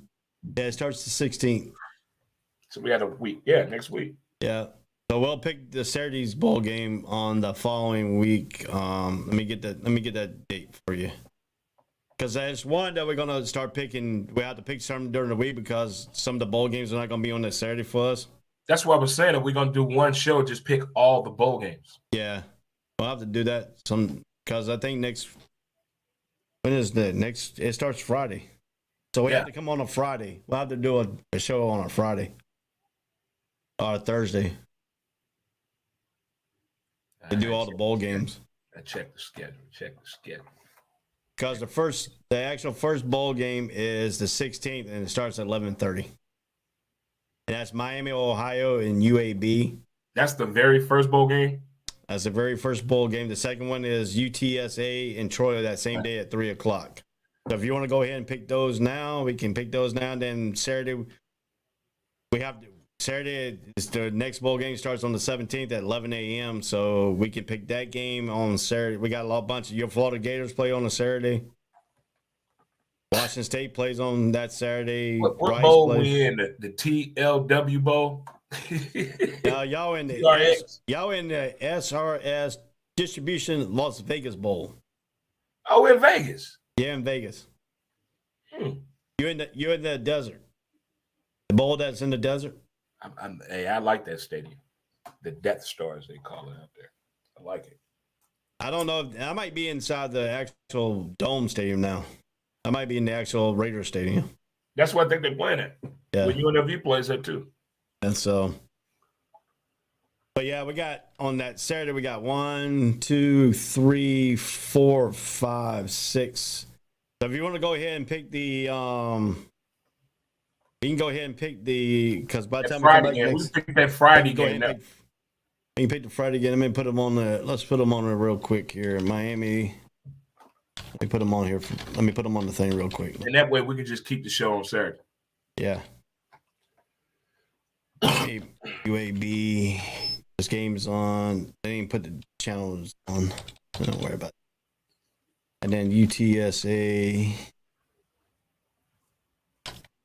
at Troy. That game is not on TV yet. All righty. So, who are you picking from you? Miami, Ohio versus UAB. Who you got? Give me Miami, Ohio. Where did UAB record end up at? UAB is 6-6. I'm impressed by that program. You know, they took the program away for 2 years. Yeah. And then for it to come back, that was a story that nobody really addressed or talked about. And I was shocked that ESPN or even Fox Sports never really told the true story of what happened down there, how they lost that football program. And for them to be back in a bowl game situation, that's awesome. But I'm going with Miami, Ohio. And then you got Trent Dilfer who's taking over UAB's program next year. So, see, Trent Dilfer is one of those dudes who is so smart about the analytics of the game. He's kept his mouth shut for so long, even when he was doing television. I saw that in Trent Dilfer as being a coach. I bet he's got a lot to offer on the collegiate level. Yeah. All right, so UTSA comes in at 11-2 against 11-2, ranked number 24 Troy against number 25 UTSA. Damn. Who you got? You know, I think I went against Troy all damn year, so I'm gonna go with Troy on this one. I didn't know they were that damn good. 11-2. Yep, they were 11-2. UTSA was 11-2, also ranked number 25. Troy's ranked number 24. I'm going with UTSA. I'm going to go with Trey's team, Collins, the guy who he works here on the All Sports All Place Network. Okay. He goes to the UTSA games. Huh? Where's this game played at? This game is played at the Duluth Trading Cure Bowl, and it's played at Exploria Stadium in Orlando, Florida. It's a nice little vacation. I wish we had a bowl game here at Busch Stadium. That'd be kind of cool. But you can play at don't they still got the former Ram Stadium? Caw-caw! The Battlehawks play there. Oh, do they? We got the XFL team. XFL. I'd be kind of scared to play on that with they said the grass is more like concrete than it is grass. In our age group, Ray, we played on concrete as a kid. You just told me your father maced you as a child and every damn thing. So look, dirt ain't gonna hurt nobody. Dude, I broke my arm playing street sandlot tackle football in the street on the asphalt. You still got to whoop it too, didn't you? Yeah, and I got whooped because I hit my dad's car. Yep. I tackled this you get home, get your ass beat. My dad wouldn't move his car. I said, we're playing football. He wouldn't move his car off the street. So I tackled a dude and went through the side window of my dad's car. Oh, you getting your ass towed up. And my dad come out. No, he didn't tear me up. He came out and pepper spray. That's when I got the first pepper spray.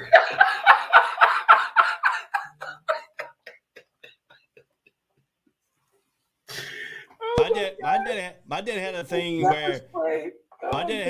where your punishment would be what you deserve. That's what he thought. He thought I deserved pepper spray.